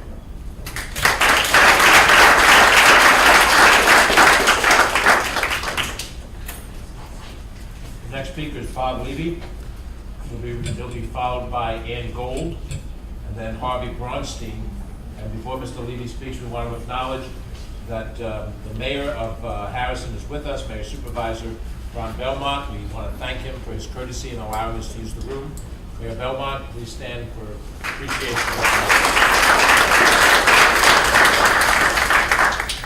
Thank you, Mr. Levy. Thank you, Mr. Latimer.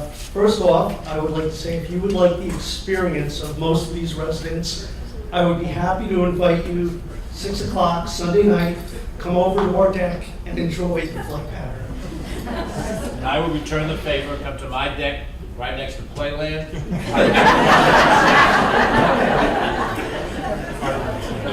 And secondly, what I heard earlier about the POAs and the PFOSs is very disturbing. The wells we all heard about, I believe, are over here. And in my estimation, this map is upside down because water runs downhill. This is the downhill side.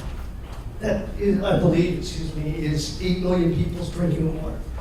That if wells are polluted, it is guaranteed sooner or later that those pollutants are going to run into our drinking water. I'm a resident since 2004, and the airport in 2004 is completely different than what it is now. The flights of privatization, charters, Ubers of the sky have taken over. It is not small planes. The traffic level has increased dramatically. And what I would like to see is to stem the flood. Some of the things that you'll hear is that if a plane is hangared at the airport, it will reduce flights. I believe that is not the case.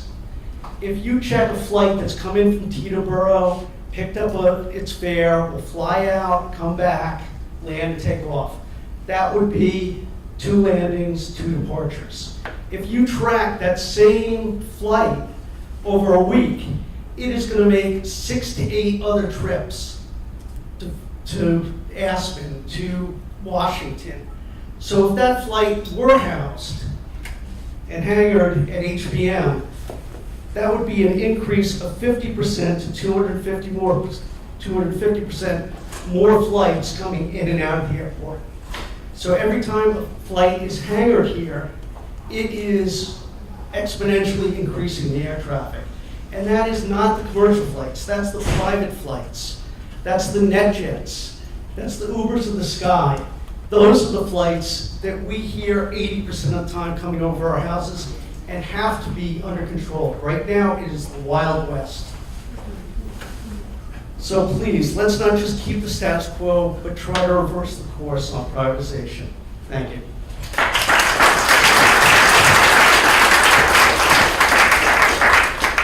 Thank you, Mr. Levy. The next speaker is Ann Gold, and she will be followed by Harvey Braunstein, and then Kim McLaughlin. Good evening. My name is Ann Gold, and I'm the Executive Director of PEPA, the Purchase Environmental Protective Association.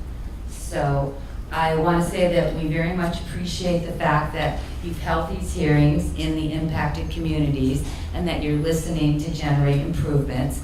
And what I've done is I've written some statements that I think represent an answer to this question I took on, how does the airport operation systems affect public health? And these are some of the things I hear when PEPA members are calling me.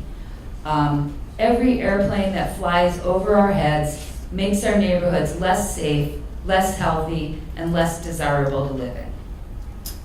Airplanes, jets, and helicopters continue to fly over our homes and schools. Some break curfew, and others fly too low. The noise and vibrations continue to shake our house, interrupt our classrooms, stop our conversation, and disrupt our sleep. We want to make our neighborhoods safer, healthier, and more desirable. Adding more hangar capacity, signing long-term leases, and increasing commercial and private operations is contrary to that goal. In terms of operations, if the county airport is given to a private party, we in the community lose our ability to hold our officials accountable for actions at the airport. To PEPA, this is unacceptable. In conclusion, PEPA calls upon the county as a high priority to maintain our local control of the county airport. Don't let go. Say no to privatization. Thank you.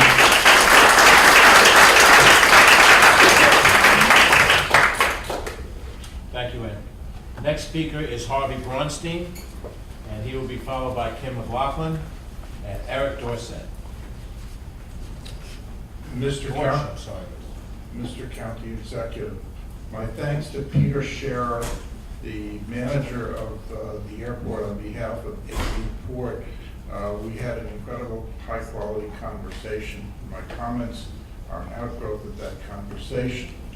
Misunderstandings, misrepresentations, and poor conclusions are mine. The contract with AV Port ends, as I understand it, in 4 years. And then comes Goldman Sachs. Goldman loves money. And infrastructure investment ownership is the new game in town. It is possible that with new ownership of AV Port come significant management changes, including both personnel and style of management. This may necessitate more than just a change in who manages HPM.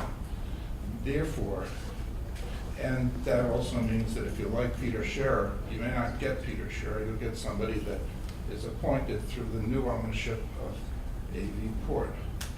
Therefore, the county needs to consider now whether it becomes more feasible for it to manage its own property and solidify a quality and continuity of a management that is more loyal to the county than to its future possible owner, Goldman Sachs.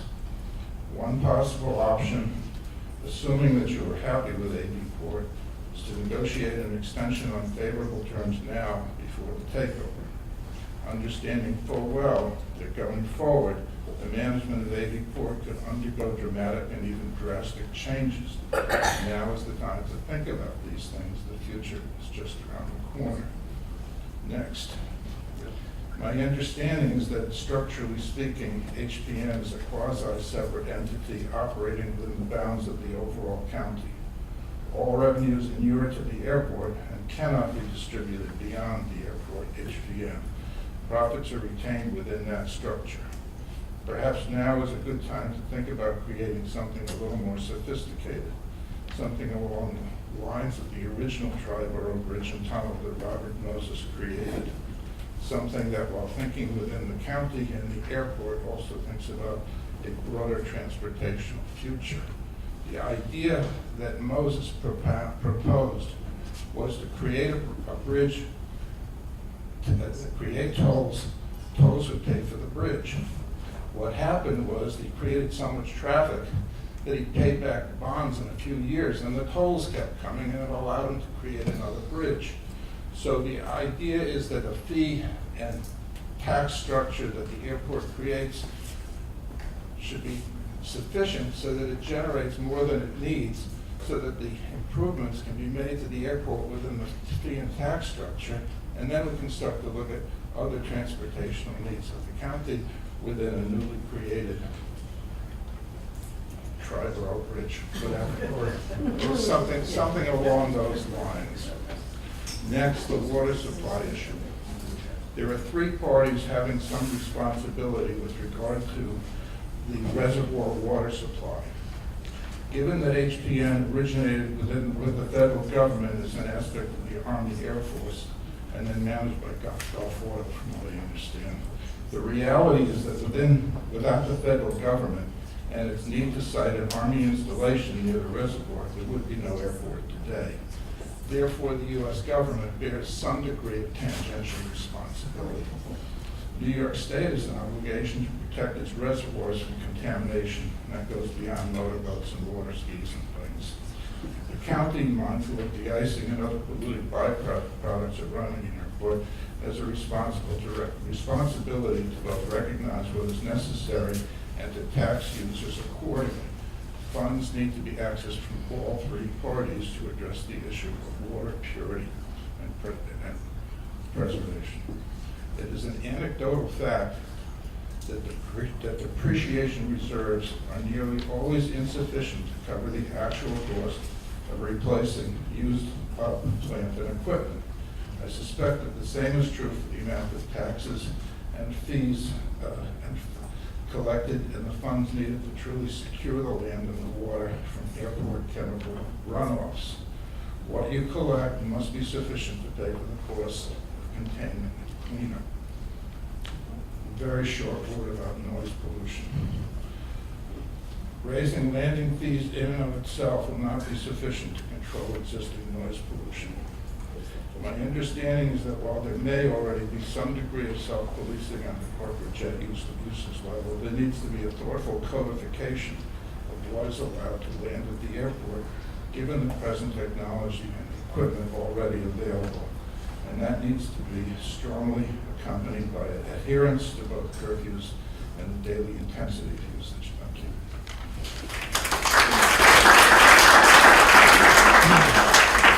I acknowledge we've been joined by Harrison Councilman Frank Gordon. Councilman Gordon, please stand for recognition. Thank you. Next, Kim McLaughlin. I don't know if I pronounced the name properly. There's a couple different ways to pronounce it. We'll tell us in a second. Followed by Eric Dorsch. I'm sorry I said Dorset. Reading what it looks like I see. And David Fleischman follow. Thank you for allowing me to speak tonight. My name is Kim McLaughlin, and I am a Purchase resident. I live on Scott Circle, which is right off of Anderson Hill Road, and I've lived there for 17 years. I was going to say I'm a long-term resident, but I can't after 70 and 90, you know. Louder. Could you hold the mic? Sorry, can you hear me now? You can hold the mic in your hand. You can pull it out. Better? Yeah, sorry. So, I cannot tell you how much I appreciate the opportunity to talk to you. I live directly over a flight path. I have filled out hundreds of complaint forms on the website. I am encouraged to hear that you're actually looking at some of these issues, because when I called and complained about the flights, the noise, I was told nothing has changed. I'm encouraged because I hear so many people saying that something has absolutely changed, and they are not admitting that at the airport, from what I understand and what they're telling me. So, thank you. I find that when the wind, I've become an expert, not as much as this, but I've learned quite a bit. When the wind blows south, flights come over my home, they take off. So they must land in your area, but they take off in mine. So every 3 minutes, a plane will go over my home. And that's not an exaggeration. I have logs of all the complaints that I filed.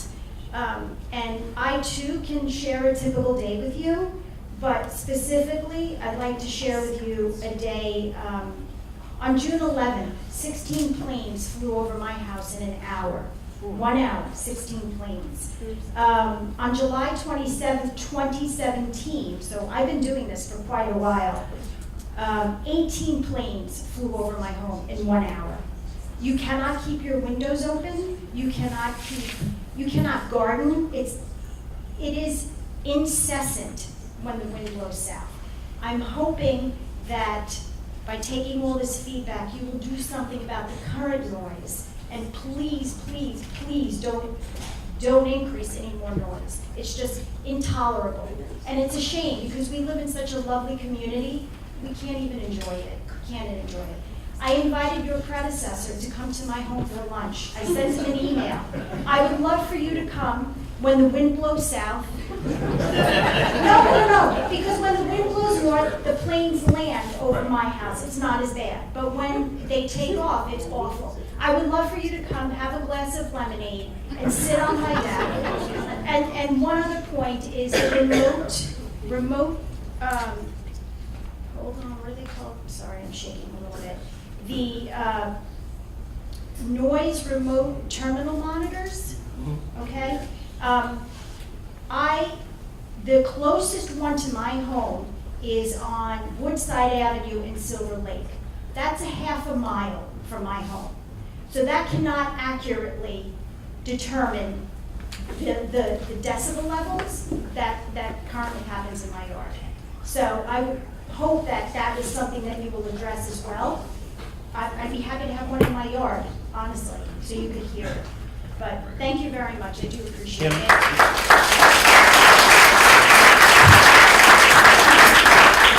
So make sure they have your address. I don't know if we'll have lunch, but we'll certainly go over and check out the. No, I'd love you to. But just give the because we didn't ask for addresses. So Sure. the copy will get the address and then we'll follow. You got it. Thank you very much. The next speaker is Eric Dorsch, and he will be followed by David Fleischman and Jonathan Wayne. Thank you. Yeah, just all speakers, Right. just pull it out, like, you know, you're Tony Bennett singing a song.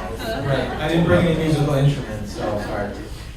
So, thank you everyone. My name is Eric Dorsch. I'm a Newcastle resident living directly in the hamlet of Chappaqua. I moved there in 2014, so fairly new resident. But I've lived in Westchester my whole life. Grew up in South Salem, which was further north. So basically just wanted to weigh in as a younger representative of the younger generation living in the Westchester area, even though I've lived here my whole life. Anyways, I wanted to share some of my concerns as a new homeowner and resident in Newcastle. Growing up in South Salem, just a little backstory, we were more familiar with the planes flying into Danbury Airport, and they're usually small prop planes, and they're usually a little higher up in the sky, and I didn't think too much of it growing up. It seemed fun, and oh, look at the plane up in the sky. And since deciding to purchase a home myself in Westchester, I thought, oh, you know, it can't be that bad.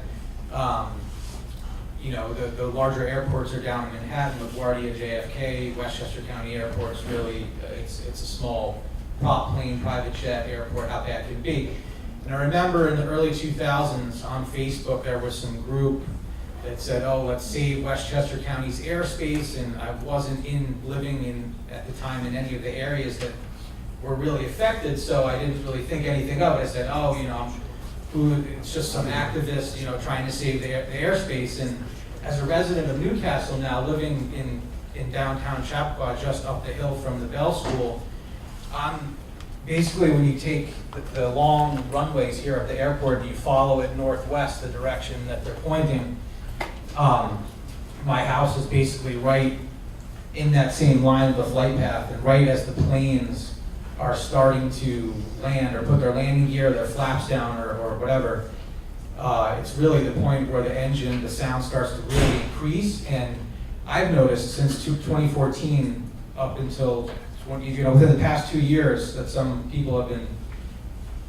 describing, it's made me realize that, oh yeah, actually they have been increasing, and it's gotten to the point where you really can't sit back out on your deck or at your grill, and it's really concerning. And I would definitely advise against any expansion or any addition of increased flights. I think we need to deal with the amount that we have currently and try and come up with some type of mitigation or plan. Obviously, so I'm learning a lot. I definitely am concerned about this. I definitely can't weigh in on too many points, but I just wanted to share my experience and my concerns as a resident.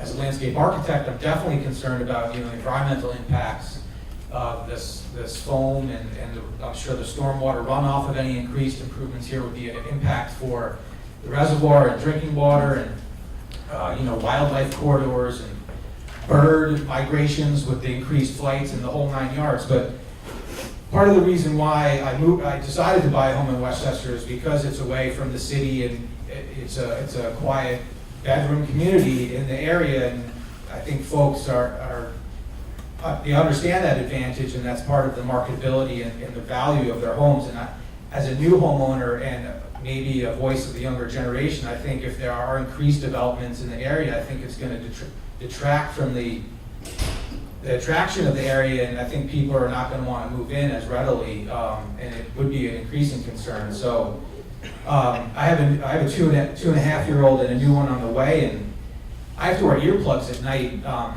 My wife and my son, they sleep right through the noise, but from around 8 to sometimes 2 o'clock, 1 o'clock in the morning, there's flight after flight, and so some of the larger commercial planes really shake the windows when they start coming down the flight path. So anything that I can do to help, if you want to set up a noise monitoring station up in my yard, go right ahead. Or It's two we got, write them down. if you want to come by. Really, it's really a problem.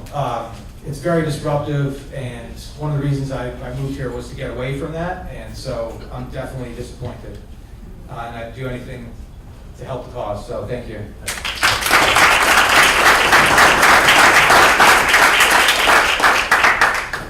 Next speaker is David Fleischman. He will be followed by Jonathan Wang and Robert Fleischer. Good evening, anyone. Good evening, everyone. Thank you very much to those who have stayed this long. I know it's quite late. Just please show me by raising your hand. If you raise your hand, if you drove here today. Good. Raise your hand to those who have driven here if you park in the residential neighborhoods over there because their parking lot was too full. Good. Of those who did that, raise your hand if you consider the impact of noise and pollution on the houses that have to live there while all of us are here. And yet you park there anyway. Good. So that tells us very few people have considered the impact of their actions, and those who did consider it did it anyway because there wasn't any other option. So that shows us that we have to balance what is good when we think about our neighborhoods individually, as well as the fact that we are an interconnected region, whether we like it or not. I parked there myself because, like the rest of you, I had no other choice. But I did think about, because some homeowner gave me a nasty look, that why are all these cars clogging my neighborhood? Yes, I have a driveway, I have a garage, but what happened? Why 50 cars tonight? Why all this noise and litter and everything else? Well, because we are an interconnected community. So that tells us then that the solution, perhaps, just like with the parking, just like with the airport, is to find ways to limit the disruption, mitigate its impact, and find ways to do that by making things run more smoothly and more efficiently. So, for example, we talk about car traffic at the terminal. It's a problem at Westchester Airport. It's also a problem at LaGuardia and Kennedy and Newark. The way to deal with that perhaps may be to do what other airports of similar size have done, is that you create a parking garage where the rental cars are, and you also have an Uber pickup zone and a Lyft pickup zone. And this way you eliminate a lot of the circulating traffic, people who are waiting for their taxis or whatever, Uber drivers looking for them. And this way they're all in one spot and they're far away from the main terminal or wherever the cell phone lot is, maybe perhaps put it there. And if you have all the rental cars in one vertical garage, maybe you free up land to use the space more wisely, so that maybe you don't need to have, again, circulating traffic on those ring roads. Perhaps you could also redesign every day I hear on the radio there's an accident by Westchester Airport, 684 exit 2, because you come around the corner from a 65-mile-per-hour highway and you come upon a traffic light with Route 120 stop traffic. And people who are not from the area are probably not anticipating that. They don't expect that they could probably hit the car in front of them.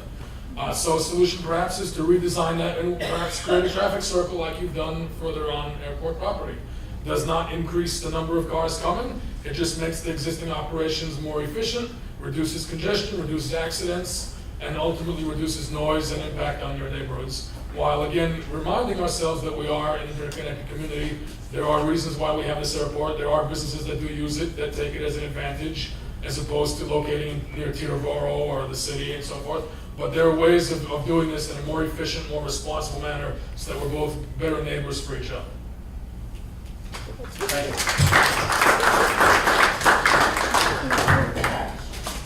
Next speaker is Jonathan Wang. He will be followed by Robert Fleischer, Bonnie Locke.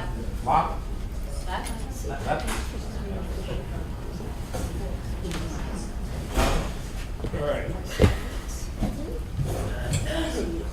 Thank you, Mr. Latimer and county officials for holding this series of hearings. As with the past two hearings, I note that there still is kind of healthy turnout here tonight. I think it's safe to say that most of us in the room here don't want to be here. I, for one, would much rather be at home with my family. But the situation at Westchester County Airport today is unacceptable and requires our loud and continued protest.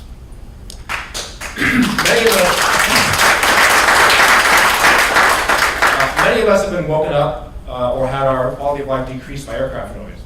Peer-reviewed science shows that aircraft noise has negative effects on cardiovascular health. Everyone in the county is impacted by the air pollution presently caused by the airport. Westchester County has already been fined for polluting Blind Brook with airport runoff and is presently dealing with contamination of private wells likely caused by the airport. Each aircraft operation poses a small but clear risk to the Kensington Reservoir. Some of the rhetoric has been to keep Westchester Airport small. Unfortunately, the airport is no longer small. The situation today is already unacceptable. For years under Rob Astorino, the environmental impact of the airport was ignored. Negative or potentially negative reports like groundwater testing and noise studies were discontinued or suppressed. New 30-year leases catering to private aviation were signed with minimal vetting from both the executive and legislative branches. The airport's continuing growth has led to decreases in property values, dramatic increases in noise complaints, and a public outcry that swept Astorino and others from elected office. There are a variety of actions, big and small, that the county can take right now to encourage aircraft operators to mitigate the airport's noise, air, and water pollution. I hope to work with the administration through the Airport Advisory Board to implement these. However, it is clear that voluntary compliance is not working. Let's look at the voluntary curfew as a case study, even though perfect compliance with the curfew would not adequately alleviate the airport's environmental burden on its neighbors. Even though the voluntary curfew has existed and has been promoted by the county for decades, about a dozen flights still violate the curfew every night. Delta schedules 2 departures in violation of the curfew every day. We can only conclude that these scofflaws just don't care, and they cannot be made to comply voluntarily. If the county is going to defend its residents, it must take more muscular measures. The most effective action would be to eliminate pollution at its source by reducing the number of flights, and especially flights by large jets. Federal law makes implementing such a reduction complicated and roundabout. The county should lobby for changes to federal law that will allow it to precisely address the operators and aircraft most responsible for our pollution problem. However, until federal law changes, the county should use every avenue available to protect residents' health and our quality of life. What does this look like? It means reducing capacity, whether explicitly or through attrition. It means going to bat for residents against airlines. It means looking at every capital project and every grant at the airport to determine its effect on the rate and number of operations, as well as air, noise, and water pollution on an absolute level, not per passenger. It means being a strong advocate before our federal government and the FAA and diligently collecting data to support that advocacy. The county must be skeptical towards aviation interests, including the FAA. Ms. McDonald mentioned that the county will be working with the FAA to review flight paths. While this is commendable, we should be skeptical. The FAA has a bias towards expansion and has weak protections for those of us on the ground. This is why municipalities all over the country, including Santa Monica, Phoenix, Georgetown, and Maryland, were forced to sue the FAA after there were no improvements after years of collaboration on flight paths. I commend your commitment to carefully vet claims that airport development reduces the number of flights. However, I encourage you to go further and also carefully vet claims that development brings significant economic benefits, especially in the residential areas of the county most affected by the airport. The environmental and health harms of air traffic are clear and have been described in peer-reviewed scientific journals. Any economic benefits, on the other hand, are far less clear and have not been independently studied. Most of the fixed-based operators at our airport don't even pay property taxes to our towns and schools. The county should look to East Hampton as a model for how to pursue policies that restore residents' quality of life. Like Westchester, East Hampton is home to a primarily general aviation airport and has similar problems with aircraft noise. East Hampton stopped taking FAA grant money in 2001 in order to give themselves more policy flexibility. Not taking FAA grants did not hamper their ability to run a safe or functional airport because their airport, like our airport, can generate revenue through user fees. In 2015, East Hampton enacted a mandatory curfew and noise restrictions and defended them all the way to the Supreme Court. They have taken an aggressive stance to rein in scheduled charter operators like JetSmarter or Blade that function like airlines but are free from regulation. They are undertaking a Part 161 application to win approval of binding noise and operational restrictions from the FAA. These are all actions Westchester County could and should take to reduce the environmental impact of our airport. Thank you.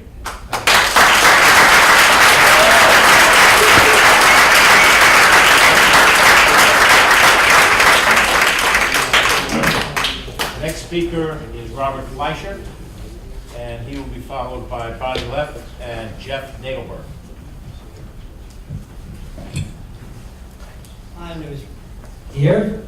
My name is Robert Fleischer. I'm speaking today as a resident of Newcastle and not as a member of the Airport Advisory Board. Just a quick little check. How many people in this room have ever taken a flight on a private jet? Just curious. Never. Never. Ever. Have you ever? So taking NetJets, XL, Flex. Okay. So that's a small minority. And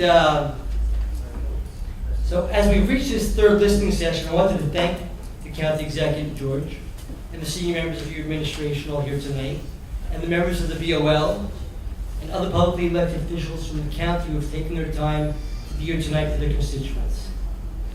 If you've been listening, comments from all three sessions have really been driven by tonight's topic, I think. Speaker after speaker has gotten up here and told you about their extreme concerns that airport operations are having on the quality of their lives and how it is undermining the reasons they came to Westchester in the first place. I'm here residents ask for an airport that serves as a national symbol of environmental responsibility. That's what we want. They want every decision, both individually and cumulatively, to be carefully vetted as to how it impacts the quality of their lives and the lives of their children. Some of these things are relatively simple.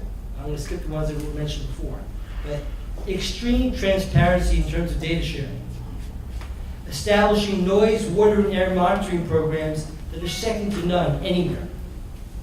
Completing a full analysis that allows us to know exactly who is using the airport, where they come from, why they use it, and where they are going after they leave the airport. Working with the airlines and other airport stakeholders to make sure they understand they have a vested interest in decreasing the noise and seeking their input on what they can do to help the county and what the county can do to help them. Other issues require further analysis and the help of outside parties, and we should make sure we are working with the best advisors in the world to allow us to reach our collective vision. The FAA kind of falls into that category, and when you meet with them, I hope you will invite members of the AAB to join you in that discussion, because I've been looking now, and I've had the benefit of spending some time at the airport, looking at the ANOM system, and the deeper you dig, the more questions get raised. And numbers are numbers, and it's very confusing, and what seems to be obvious when you look at the chart is really not obvious at all when you look at things like, what are the altitudes, what's the size of the plane, how often do they come. It doesn't show up on a chart like that, so it's really complicated. So the landscape has changed a lot since I became a resident back in 2005. The size of the planes coming to this airport has grown tremendously. I attended the NBAA event here last week, and the size of the planes on the tarmac was stunning. The 4-passenger prop planes that I remember seeing in the skies above Westchester have some very large company now. And some of this group, this large group, has definitely figured out that if they work outside the main terminal, TUA and other controls have very little impact. So 85% is working outside the terminal. A terminal use restriction does nothing to them. And they get that. I spoke to one pilot who had flown into HPN many times during his career, and while he acknowledged that the planes are bigger, he also said that the navigational ability to disperse the noise they create by following pinpoint navigational routes that don't need to mirror the ILS route is possible. He flies all over the country and said it would make a lot of sense for all parties to work together, because heading down a path that mirrored Santa Monica or East Hampton is something that he definitely did not want to see. One of the things I also mentioned to him, and he thought made a lot of sense, was, and I take this job on the board, is I look to minimize every plane's time over land. And I hope that people can agree upon that's a good policy to have. Because right now a lot of planes sit way back up. They go over Cortland, they go pretty high up now when it's backed up. And that's not good for anybody. It's a lot of extra fuel, extra noise, extra pollution. So in closing, it's like we're all in this together. And the tone will certainly come from the top. But the message I'm hearing is very clear. And I look forward to helping make that vision a reality. So I thank everybody who came out here tonight. I know there's more people to speak. It's really important that everybody stays involved and keeps making their voices heard, because if we don't, there are definitely corporate interests who will speak for us, and that's not going to help anybody in this room. Thank you.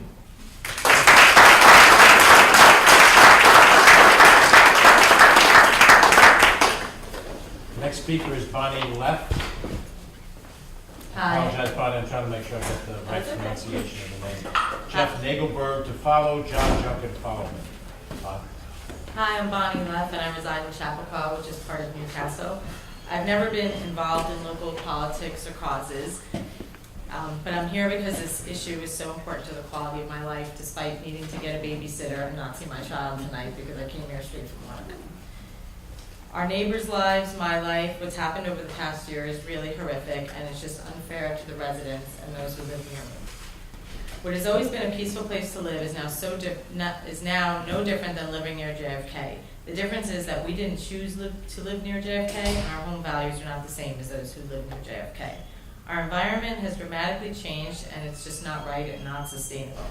The planes are so loud and so close, at times I can see the wheels getting ready to land. It sometimes feels like a war zone. At times I've gone outside to make sure there isn't a plane crashing outside my house, and then your parental instinct kicks in, and I run to find my son to protect him in the event a plane crashes on our house. It's just different. The frequency of the constant planes has impacted our health and our sleep. I often go to work hoping I don't fall asleep on my way in or my way home because you're just so tired, because it's what many people have described here. The curfews aren't followed, and there's planes that you hear all night, and it's just impossible. When I asked those in charge of our local Facebook group what I could do, because I thought instead of just complaining on Facebook, I'd try to be part of the solution, people suggested I come here to speak and have my voice heard, which is why I'm here tonight. So I really plead with you all, please don't make it worse, make it better. We've elected you to support the citizens of Westchester, and I ask you to do so. Thank you.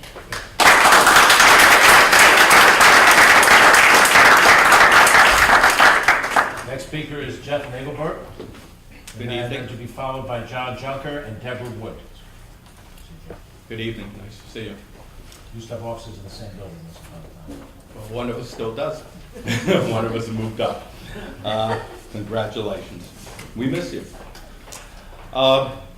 Most of what I plan to say has been said, so I'm not going to go over the pollution, the de-icing, the this, the that, and the whole thing. The one thing I haven't heard a lot about is the colleges and the schools around the airport and the students and the children. And I did hear a little bit about the private-public partnerships and how great they can be. I noticed private came first in that. And the need for more development, more jobs, which brings more people, more expense to the county, and not only airport traffic, but I don't know if anyone's noticed, I'm beginning to feel like a captive, that I can't get out of the area. You can't get on a highway anymore. 287 has become impossible. The hutch is beyond ridiculous. The last thing we need is more people, more development, and more traffic of any kind. Having said that, I just think that we've been putting the corporate interest, the private aviation interest, before we've been putting our children and our grandchildren, and I think that is a huge mistake. Thank you.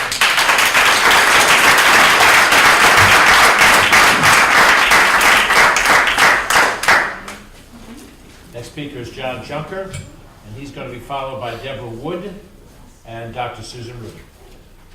Good evening. My name is John Junker. I'm from North White Plains, town of North Castle. I've lived there all my life. What a difference in this administration compared to the last one. What a difference. My turn was Sunday to sit out in the yard, which I never have time to do anymore, but I did it Sunday, and I counted the same thing you've heard other people say. Every 3 minutes, there's a plane coming overhead. Doesn't usually happen in my neighborhood. It's when the wind is in a certain direction or it's going to rain. That's when I get it. Unlike some of the earlier speakers, is the gal still here that was offering cocktails? She's still here. I'm wondering, if you held that glass up, would the octane increase on time? I'm worried about air pollution as much as I am water pollution. I'm more concerned about air pollution. The 60-odd years that I've grown apple trees in my neighborhood, I can't use the apples anymore because of the soot that forms on the top of the apple. So you can grow it, but you can't eat it. So what's the worst? Why plant apple trees? Let me give you a little background on me. I'm a county worker. I'm CSEA. I work in your environmental lab. Under the Spano administration, he set up originally the stations for the monitors. And when he did that, there was a big change in the noise in Westchester County. But what was not correctly done was that the people that were monitoring the station were all from the airport side. And I found that when I called in, at the end of the month, I would look at the listings of where the calls were from. There were none from North White Plains. So I'm asking that when this is redone, that someone from the county be on that board receiving the phone calls. Sit in to actually monitor where those calls are coming from. The reason I'm here is to ask that on top of Mount Misery, that a sound station be put up, a monitoring station be put up on top of Mount Misery, because it seems that that area is also now, didn't used to have a number of aircraft, but now we're getting more and more aircraft, perhaps diverting from your area, or perhaps due to just too many more flights. So, and the last thing I'll conclude on is talk a little bit about water. I can't talk to you about anything from the county because I'm a county employee. That's one reason.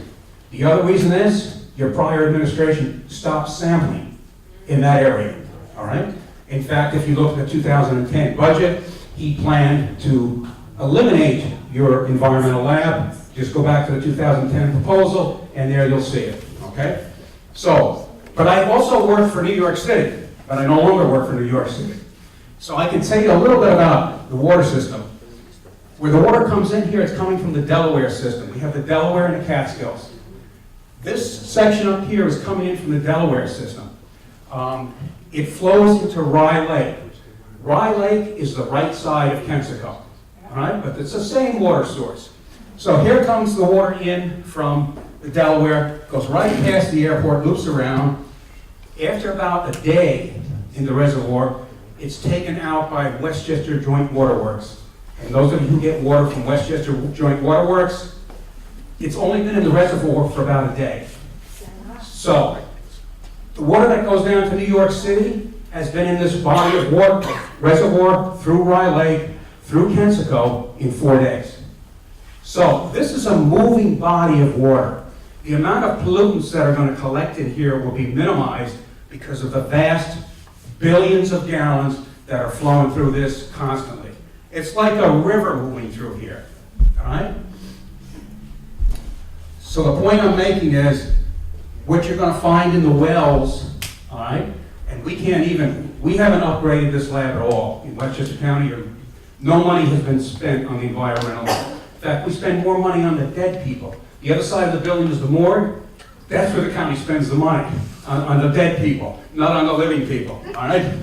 Something to think about. Anyway, as this water moves through, it's in the reservoir for a very short time, all right? So I'm more worried about the air pollution from the county airport. And again, please put a monitor up on Mount Misery and have someone from the county monitor the phone calls. Thank you.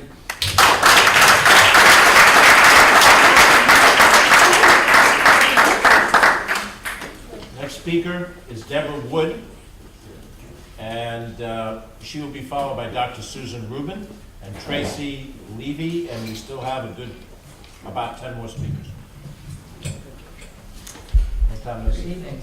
That's right. My name is Deborah Wood. I'm a member of Purchase Friends Meeting, and we are right next door to the airport. So the first thing that I wanted to say was we've had good relations with the airport, and we have a worship service on Sunday morning from 10:30 to 11, and that's a period of expectant waiting, which means that we meet in silence. And the airport has been very good about not flying over our meeting house or our graveyard unless the wind is wrong. And so we definitely appreciate that. We are definitely concerned, particularly about any runoff from the airport going into the reservoir. And our resident caretaker said that recently, on cloudy days, he can smell jet fuel. So wanted you to be aware of that. But thank you for having these meetings.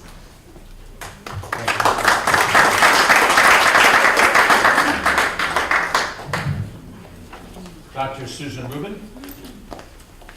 followed by Tracy Levy and Christina Shee. Hi there. Hi. Oh, there we are. Hi. Thank you. I'm so happy to see you're not drinking bottled water. Good job, guys. Good job. And I want to say, most importantly, thank you for listening to us. And as you know, I'm a food and environmental educator, and I do a lot of experiential learning. I grow food with kids, and whoops, that's the wrong one.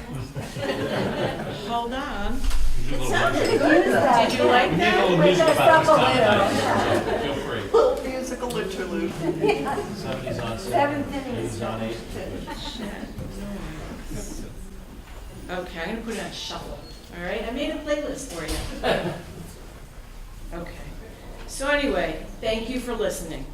I'm a 30-year Westchester resident, and I've been in my home on Pond Hill Road for 24 years, also known as Runway 16.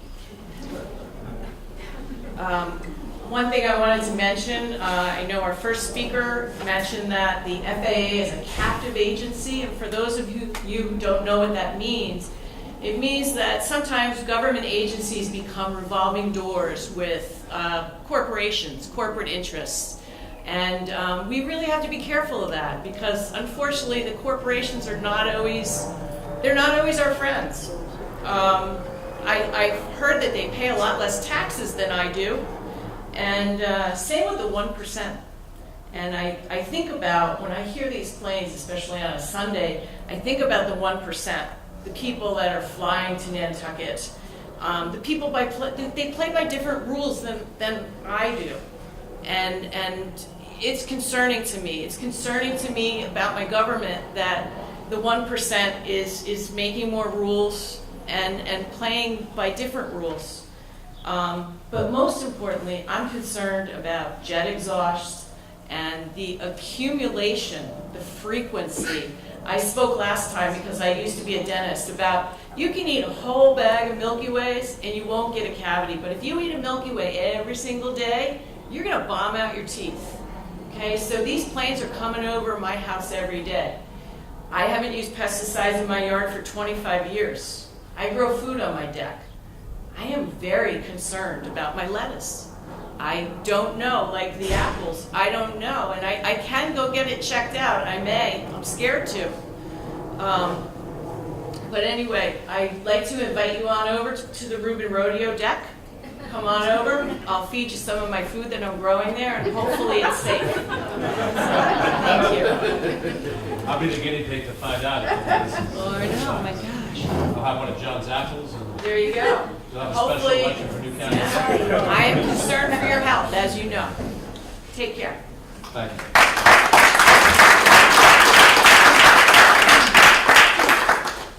Our next speaker is Tracy Levy, followed by Christina Shee and Anthony Arterban. Hello, can you hear me? I represent approximately Tracy, right up to you. I represent approximately 150 households in Pleasantville, the majority of which have small children. We live in the flight path, and our peace and quality of life has been destroyed. When I look at the soot from airplane exhaust that coats my deck and windowsills, I'm sickened at the thought that our children are breathing this into their little pink lungs. The planes are incessantly overhead with a frequency of every 2 minutes. The current situation is outrageous and must be dialed back. The vast majority of the flights overhead are motivated and focused on making a profit. The flights are approaching at 1,200 feet over our heads. I believe this is a fuel-saving or cost-saving tactic.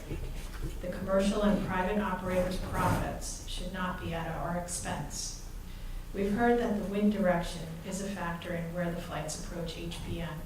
Yet, in our experience, on many days with no wind, the flights continue one after another in an assaultive parade. I hypothesize that the air traffic controllers have become complacent. Is it easier to just continue the parade on arrival to runway 16? We need to look into this and make the air traffic controllers cognizant of the impact on the surrounding neighbors. Mr. Latimer, I truly appreciate these meetings. You were elected in large part because of your promise to address the impact of the airport. I ask you to resist taking funds from the FAA and ask you to redact the heck out of the draft master plan. I encourage you not to put your good name on the prior administration's subversive and secretive plan. Thank you.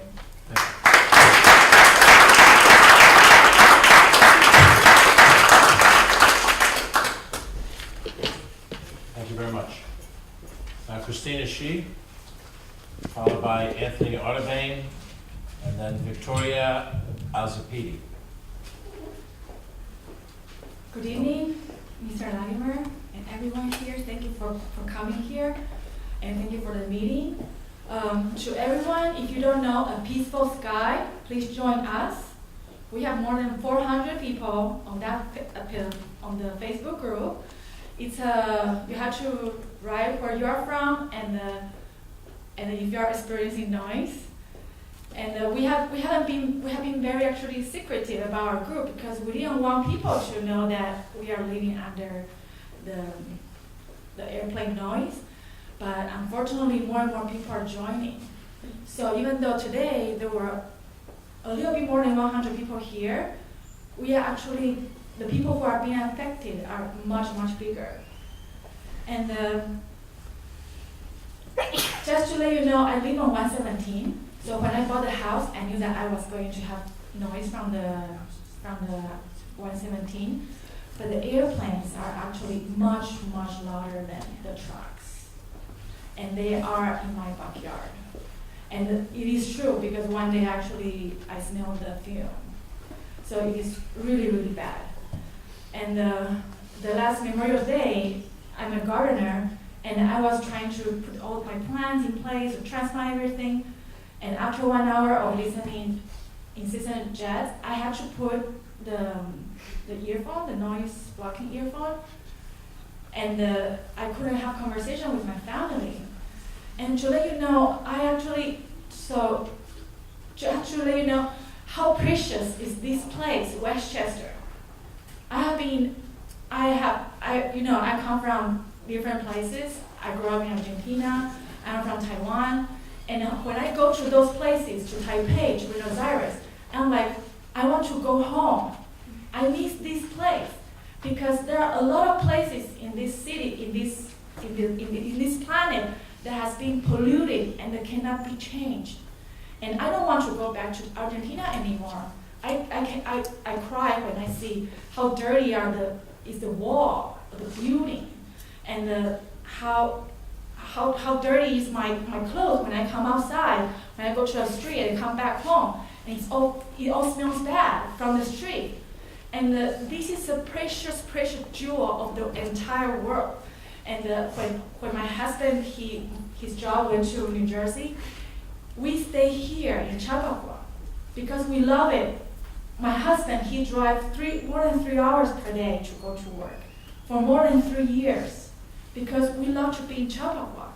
This is the only place that we have the children's festival, the book festival for children. And I host the only Chinese New Year for children in Westchester.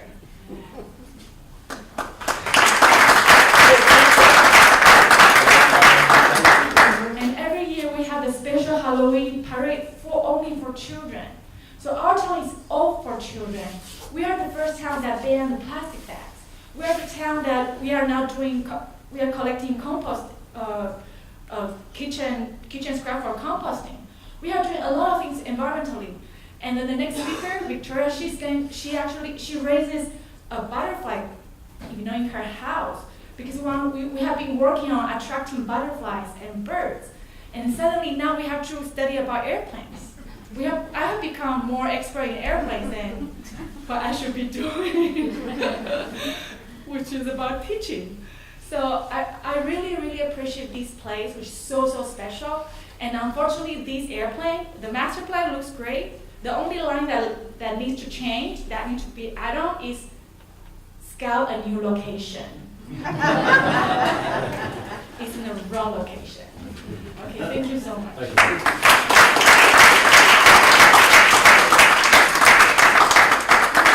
Next speaker is Anthony Artabang. He is followed by Victoria Alzapidi, and then Adele Rhoda.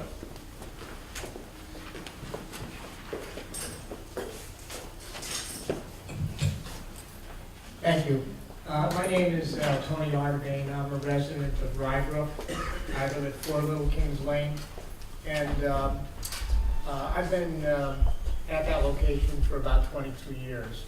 And I'd just like to make a couple points. There's terrific information given by many of the speakers, particularly some of the issues on the environmental issues, the quality of life issues, particularly noise and disruption.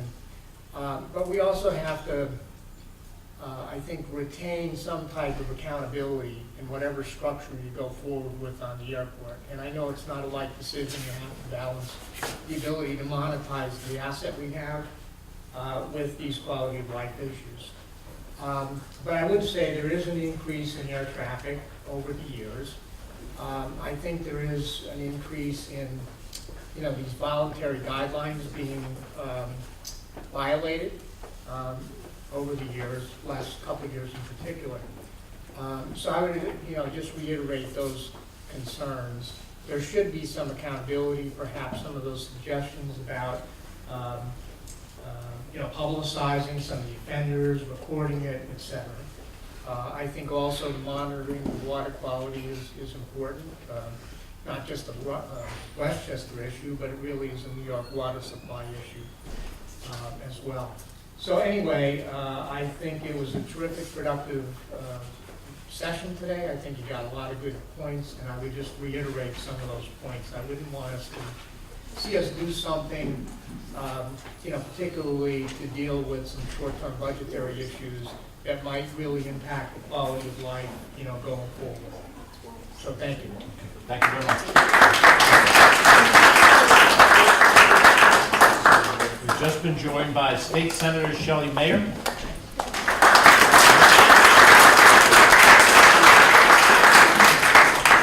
The next speaker is Victoria Alzapidi, and she will be followed by Adele Rhoda and Lucy Harris. Greetings, I'm Victoria Alzapidi. I live in Newcastle and Chappaqua. Let it be known, I would have been here for all 3 sessions, but I have a fractured knee, and under doctor's orders, I couldn't really walk long distance, but now I can finally hobble along a little bit, so I'm happy to be here today. I guess I want to just formally start by thanking you for having these sessions. Wonderful that you are being so receptive and wanting community input. I guess I come with kind of 2 buckets of concern that echo a lot of what other folks have talked about, but the way I would frame it is kind of the first concern is timing, and the second concern is urgency. The timing piece, and I hear what you're saying, County Executive Latimer, around inheriting this issue, and that you did not make the choices, many of the choices that got us here. I sympathize with that, but I do feel strongly, as much as I'm grateful that you're doing these sessions, that it is now your problem, sadly, and it's all of our problems, and the need to act to correct it as quickly as possible is in your hands. The timing feels odd to me because I've been to many public hearings, spoken at many public hearings, I've facilitated focus groups to get feedback from residents on different issues. And what I have always seen in the past is there's a proposal on the table, and you get the feedback, and then you decide what to do with the proposal. This is a little bit different. In other words, if there was a waste site that was proposed in one of our neighborhoods, we would all come to you and say, we're opposed to the waste site, or we would get studies done, this is what may happen, and then you would decide what to do. Here, although we're thinking about this in terms of privatization and expansion, here we have a problem already on our hands that we didn't get to weigh into. So no one ever put anything that I'm aware of out there, and I know it wasn't your administration, to say, here are these different proposals, contracts on the table, et cetera, let's hear from the public. Instead, we are all experiencing it without any notice. Suddenly, and I've lived in Chappaqua for 10 years, without any notice, I'd say over the past year, 9 months especially, there's such a dramatic increase. So suddenly, we have the analogy of that waste dump, active with no input, that's dramatically impacting our lives, our health, our environment, our quality of life, et cetera.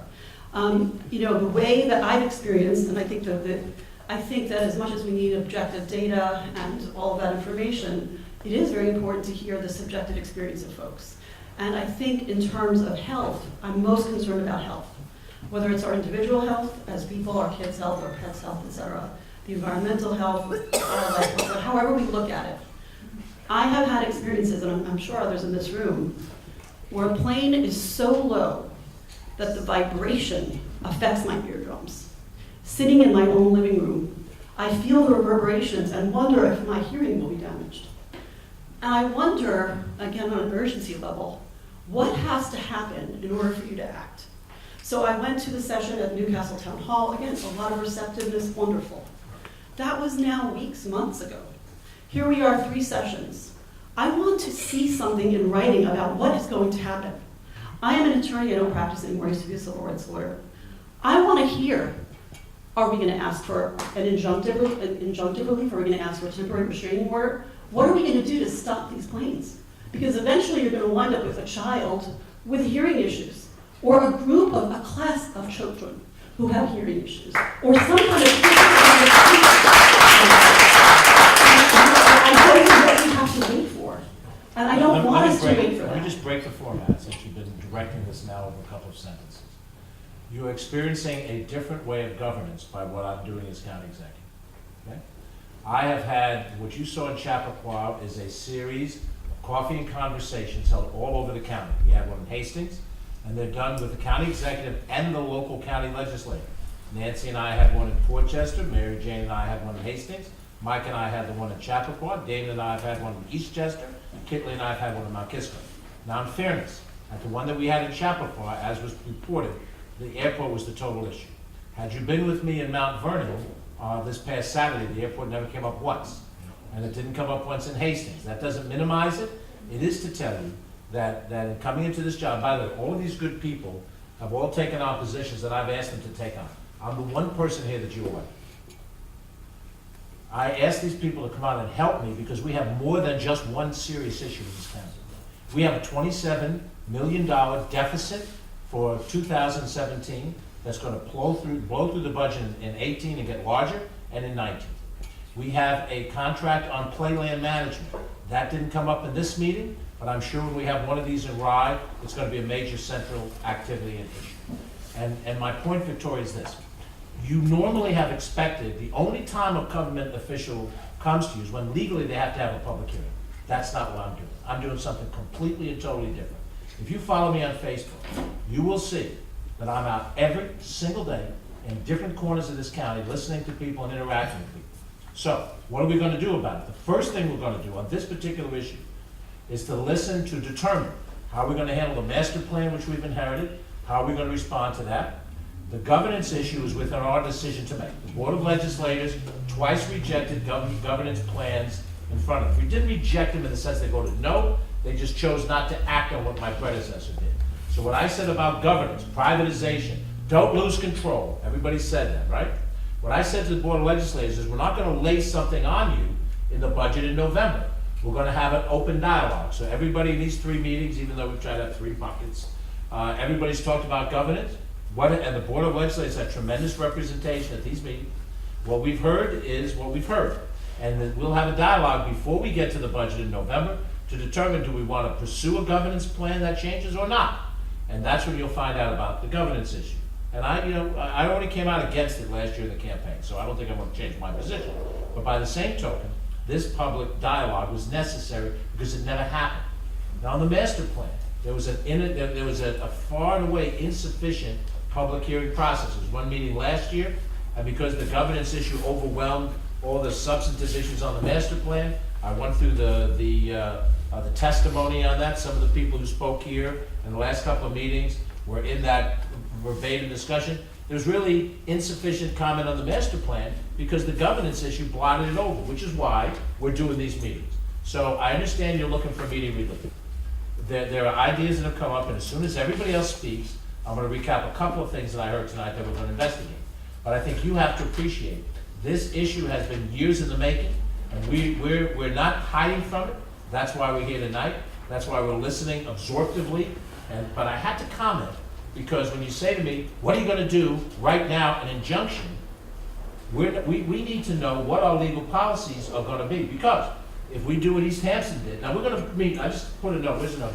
I just gave a note to after the first and second speaker, I gave a note to Joan that said, we should meet with East Hampton officials and call Santa Monica. That's what I, no Why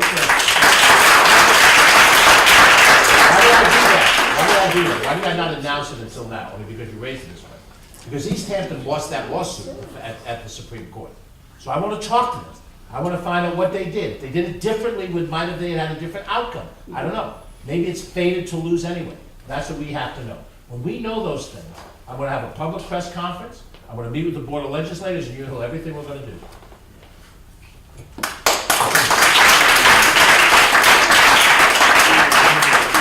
I want to respond forcefully because you asked it forcefully, and you deserve to hear a direct answer. And I appreciate that, and I appreciate everything And you none said. of that goes against her time. Continue. Thank you. And I appreciate you going over all that. And I started by saying I truly do respect how you're holding your position and inclusiveness and all the sessions you've done with everyone. So please, I don't want to take that away from you. I think it's wonderful. I do come back to, the health aspect. And I hear all the other issues that are so important. I mean, I'm a former civil rights lawyer. I happen to right now live in a wealthy area. My father was a taxi cab driver. I put myself through school since college. So I'm not coming at this from a NIMBY position. I'm not coming at this from a wealthy, entitled person. I'm coming from someone who believes that we have a very serious health situation. That is physical health, that is mental health. I mean, you're hearing, you hear the cracking in my voice, you hear the people who are not sleeping. Their families are not sleeping. They're going to get on the roads and be driving. We're going to, the issues around how the physical reverberations affects your body. I mean, we are experiencing physical harm and mental harm. So I hear all the other pressing issues. I just want to leave you with a true urgency. I understand there's a future look at what has to happen, and I guess I wanted to just bifurcate that with intervention right now. There are multiple pieces going on here. What do you do in the future, and what can we do right now to make a change, to give some relief and make things better for all of us? Thank you.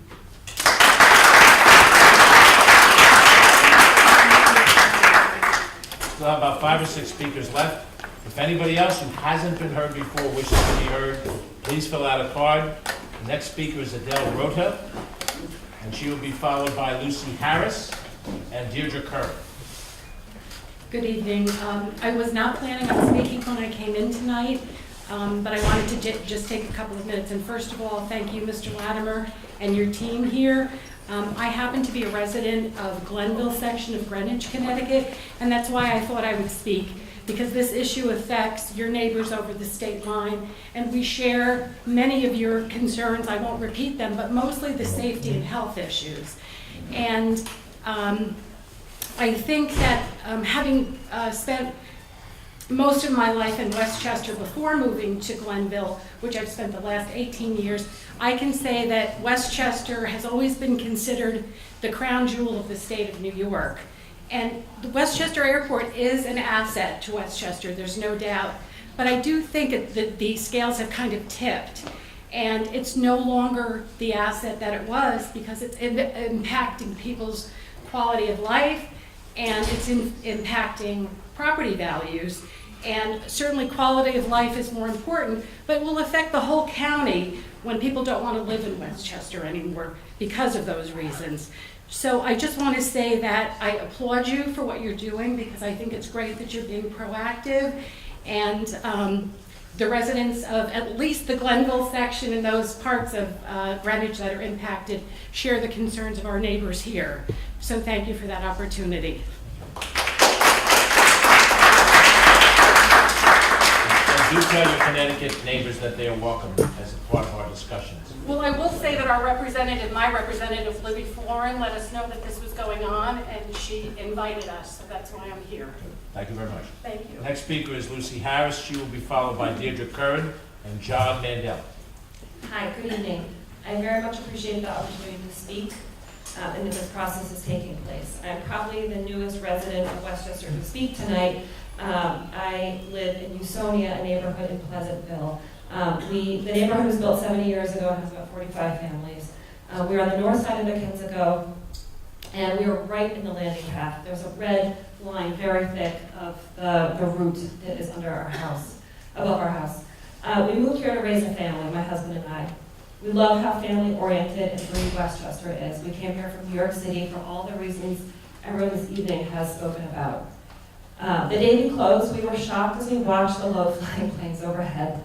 We wondered what we ended up buying. We had not been here in that location at the right time to hear and see the planes beforehand. I have woken up to the roar of planes and have felt the panic that a plane is going to crash over us. I have gotten a little bit used to that, which is scary. We regularly have hours in which every few minutes a plane flies so low that we see the wheels that they are lowering in order for the planes to land. To me, there's just the fact that 85% of these planes are for private use underscores the concern that this is really not an airport that is for us, the residents. And also the fact that 85% of the water for our area comes from the Kensico Reservoir right next to that airport. I really do not understand how this is a jewel for our county. My husband actually wanted me to play a recording that I guess someone just did of the noise that we hear repeatedly every few minutes. We had friends from Brooklyn visiting us yesterday, and they were extremely surprised about the noise and asked how we could live with it. It seems as this conversation, unfortunately, is happening very late. The fact that there's been no new master plan since 1987, the no mandatory curfews, everything that everyone has said. I mean, I think ultimately, I really feel like afraid for the environmental impact that has already taken place and could potentially continue to take place. I also grow vegetables outside. I'd like to raise a family here. I'd like to feel safe in this community, and I'm extremely concerned.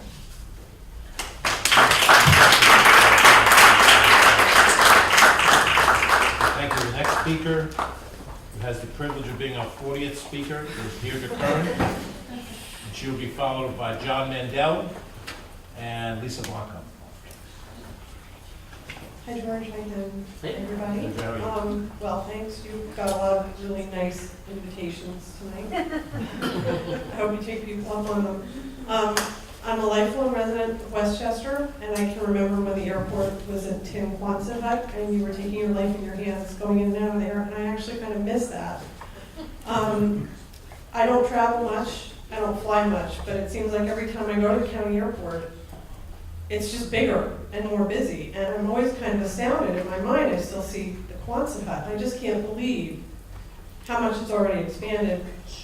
I live literally right across the street right now, but I have a dog walking business in Rye Brook, and Portchester, and Harrison, and I've lived in this area for a long time, and I have watched planes when I'm out walking dogs fly so low that I can see the people in the windows waving to me, which is insane. And listening to the stories of the homeowners and what you're dealing with planes literally coming in over your house every 1 or 2 or 3 minutes is mind-boggling. And I've been sitting in the back looking at the graphics, and it's just astounding. And unfortunately, I think a lot of people in Westchester County and other areas, like George was saying, you go to Mount Vernon, you go to Yonkers, they don't realize how big a problem it is for you people, especially the people, it seems like, north of the airport. So I don't have that much knowledge. My base of knowledge is Playland, and what I can tell you is when this deal came out originally, I was equally horrified and laughing, because what I said to everybody when I heard about the contract and I read it was, this is Playland on steroids. It was a horrendous idea. He practiced at Playland and got away with that contract, and it was a terrible deal, and he tried to do it again. It was like Playland was his practice, and then trying to do the privatization for the airport was like Mach 10, and I couldn't believe it. I back everybody up. So many speakers have said don't privatize, and just as a county resident who's concerned about the pollution and people's quality of life and home values, please, I think you're all here to do the right thing, but I stand by everybody who is here saying, please don't move forward with this. Thank you.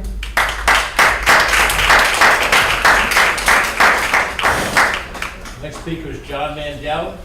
He'll be followed by Lisa Bianco and Karen Tan. Thank you. I'm a resident of Rybrook. Lived here for 2 years coming up from the city. I actually live in Belfair, just underneath the airport. So when I moved here, obviously I knew I was moving just a few feet from the airport. But it's shocking how different it is once you're there and once you realize at the time of the day what's going on with the plane. So I echo a lot of what everyone said tonight, but I just wanted to voice my opposition to any expansion to the airport, both for obviously environmental, for noise, for understanding what it is for young families moving up from the city and debating between Westchester and New Jersey and Long Island. And there are a million reasons, and everyone here knows why we probably chose Westchester. But the airport is obviously, if it gets bigger, a knock against that. So I just would like to, take our home values, our health, our sanity for some people with planes that feel like they're going through their living room, and ask you not to expand the airport any further. Thank you.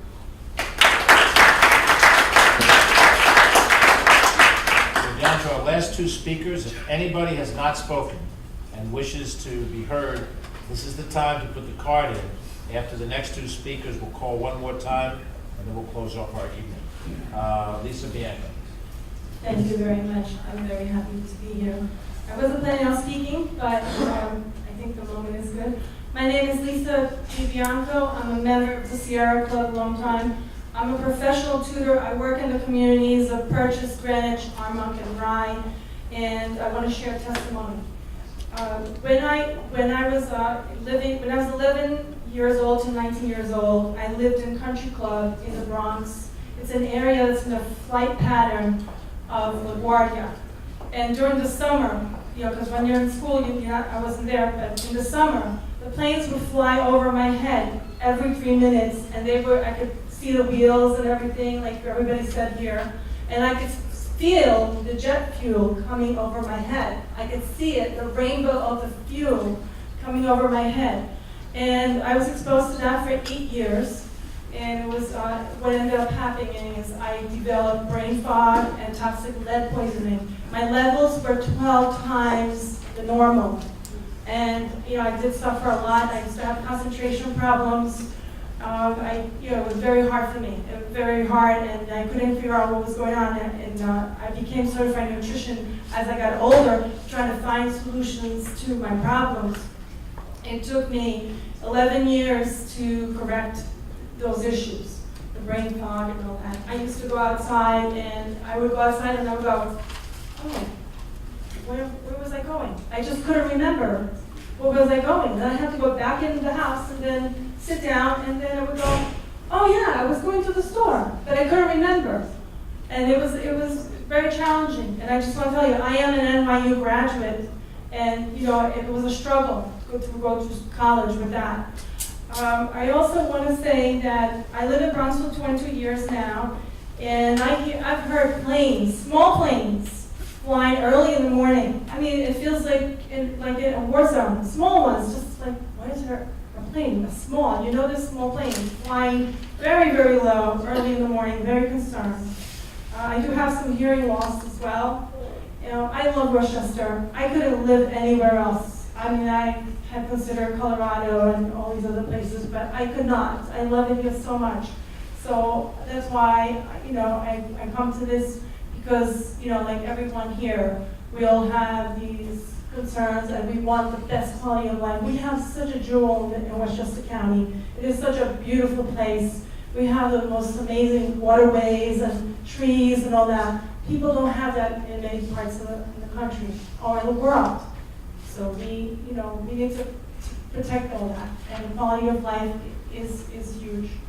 And we appreciate you all very much. I used to work for the Public Service Commission for many years and go to the meetings all the time. So I appreciate taking the time to stay here with us this length. Thank you so much. Thank you.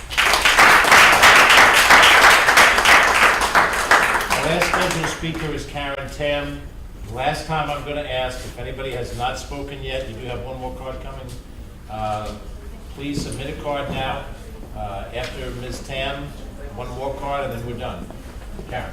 Thank you so much. Thank you for having this. The airport every month releases an airport monitor. It logs the noise complaints.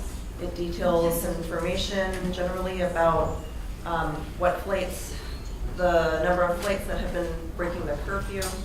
So I just want to give you a little bit of a taste of what happened in April 2018. So in 1 month, there's been 44,361 flights.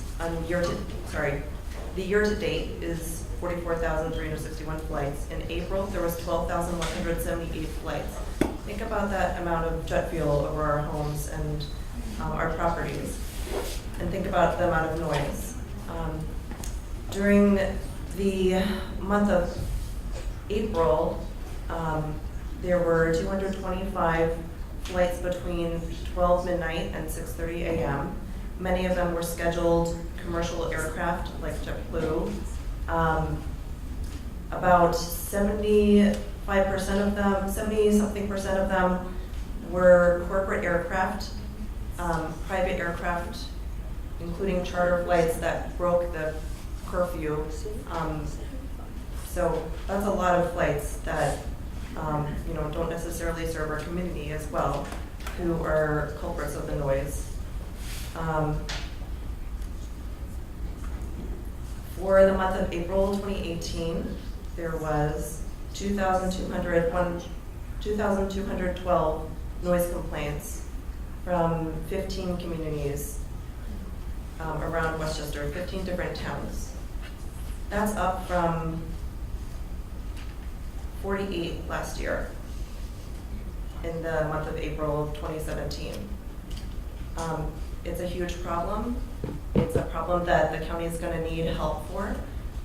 I strongly encourage you to give your airport advisory board some teeth and really listen to what they suggest, because their interest, especially the new members who you've appointed to the board, they really have an interest in helping your administration solve this entire problem. But they can't do it alone. I also suggest that you hire the best attorneys and more people to actually properly staff the airport noise complaint, the noise abatement office at Westchester County Airport. Because while efforts has, the people have been approachable to private citizens, we have not, the last time I've heard a response specifically about a noise complaint, identifying the aircraft, which is what they're supposed to do for these 2,212 noise complaints. The last time that happened was September of 2017, to my knowledge. They're understaffed. They need to get the proper software to help automate these things and to respond to them. And we need to not be stingy at this point in time. We need to have the experts who might not necessarily be the Airport Advisory Board people, but we need to hire experts in this to actually reach solutions to the problem. There is money at the airport that's available for this, and I highly encourage you to do that. Thank you so much. Thank you, Karen.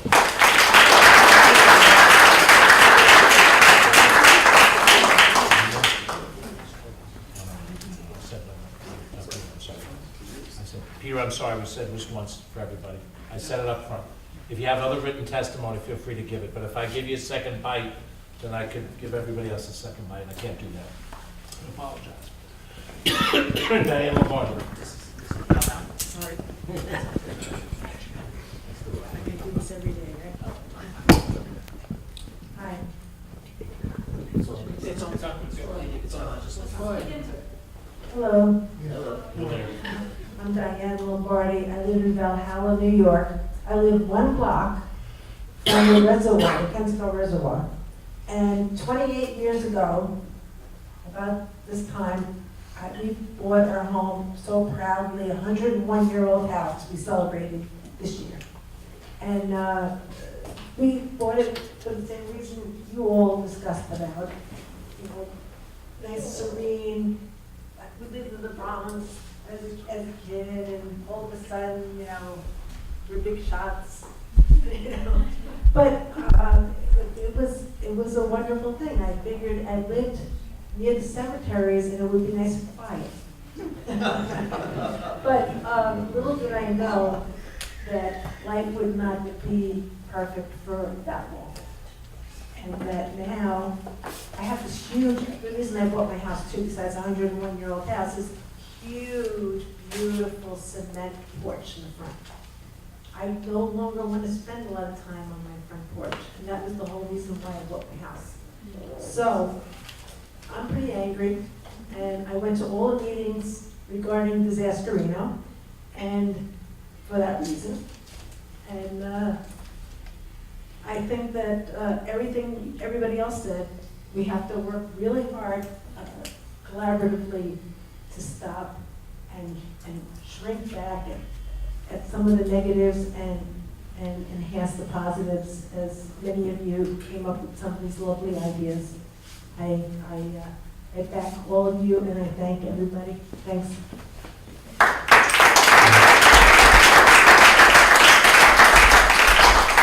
It's after 10 o'clock. This is going to conclude this meeting, but this is not the end of public input on the things that we have to deal with.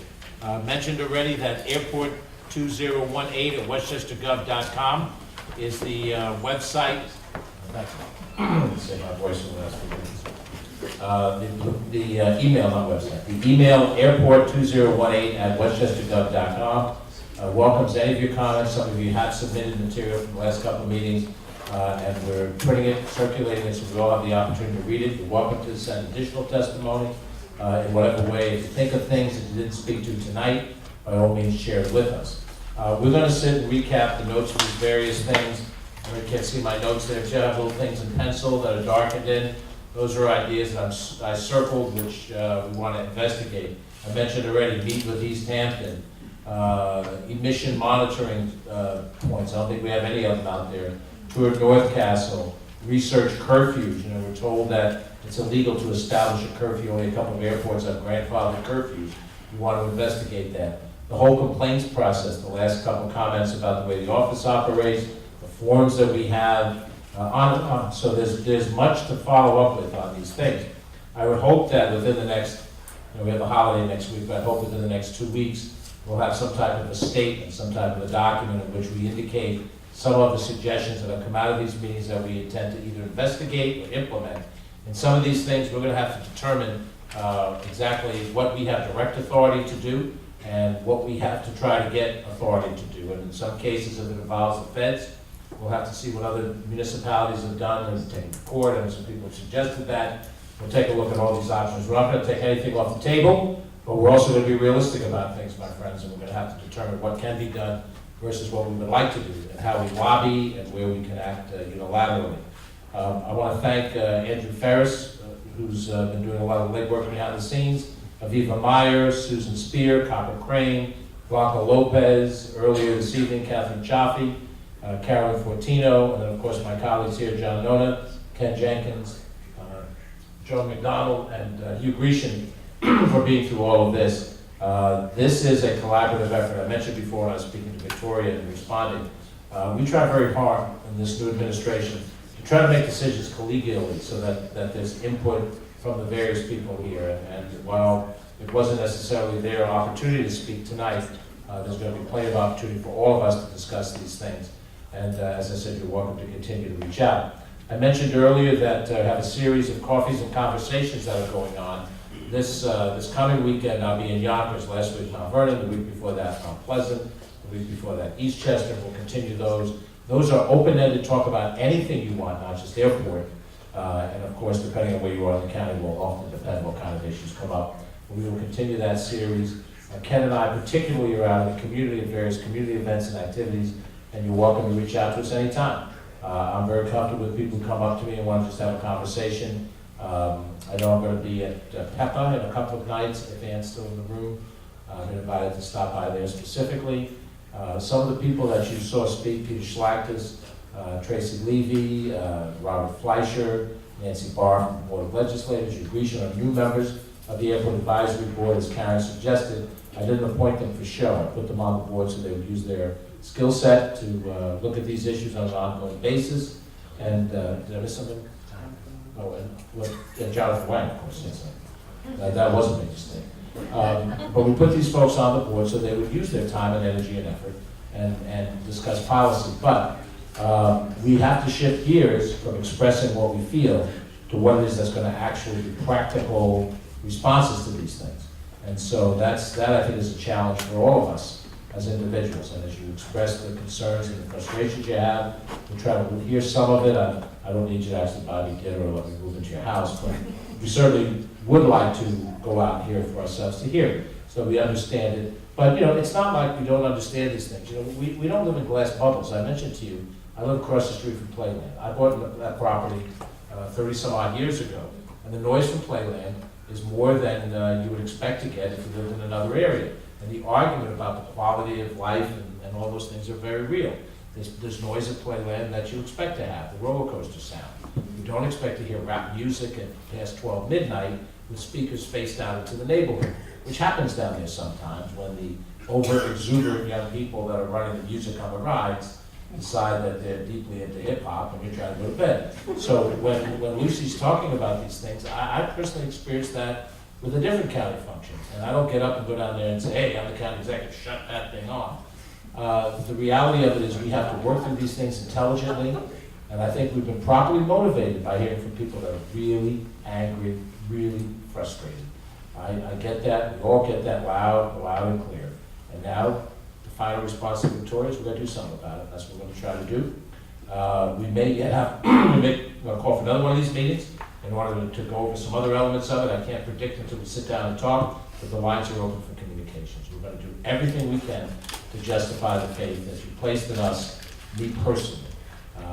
We're going to try to solve the problem as best as we can within our ability to solve it. Thank you for your time.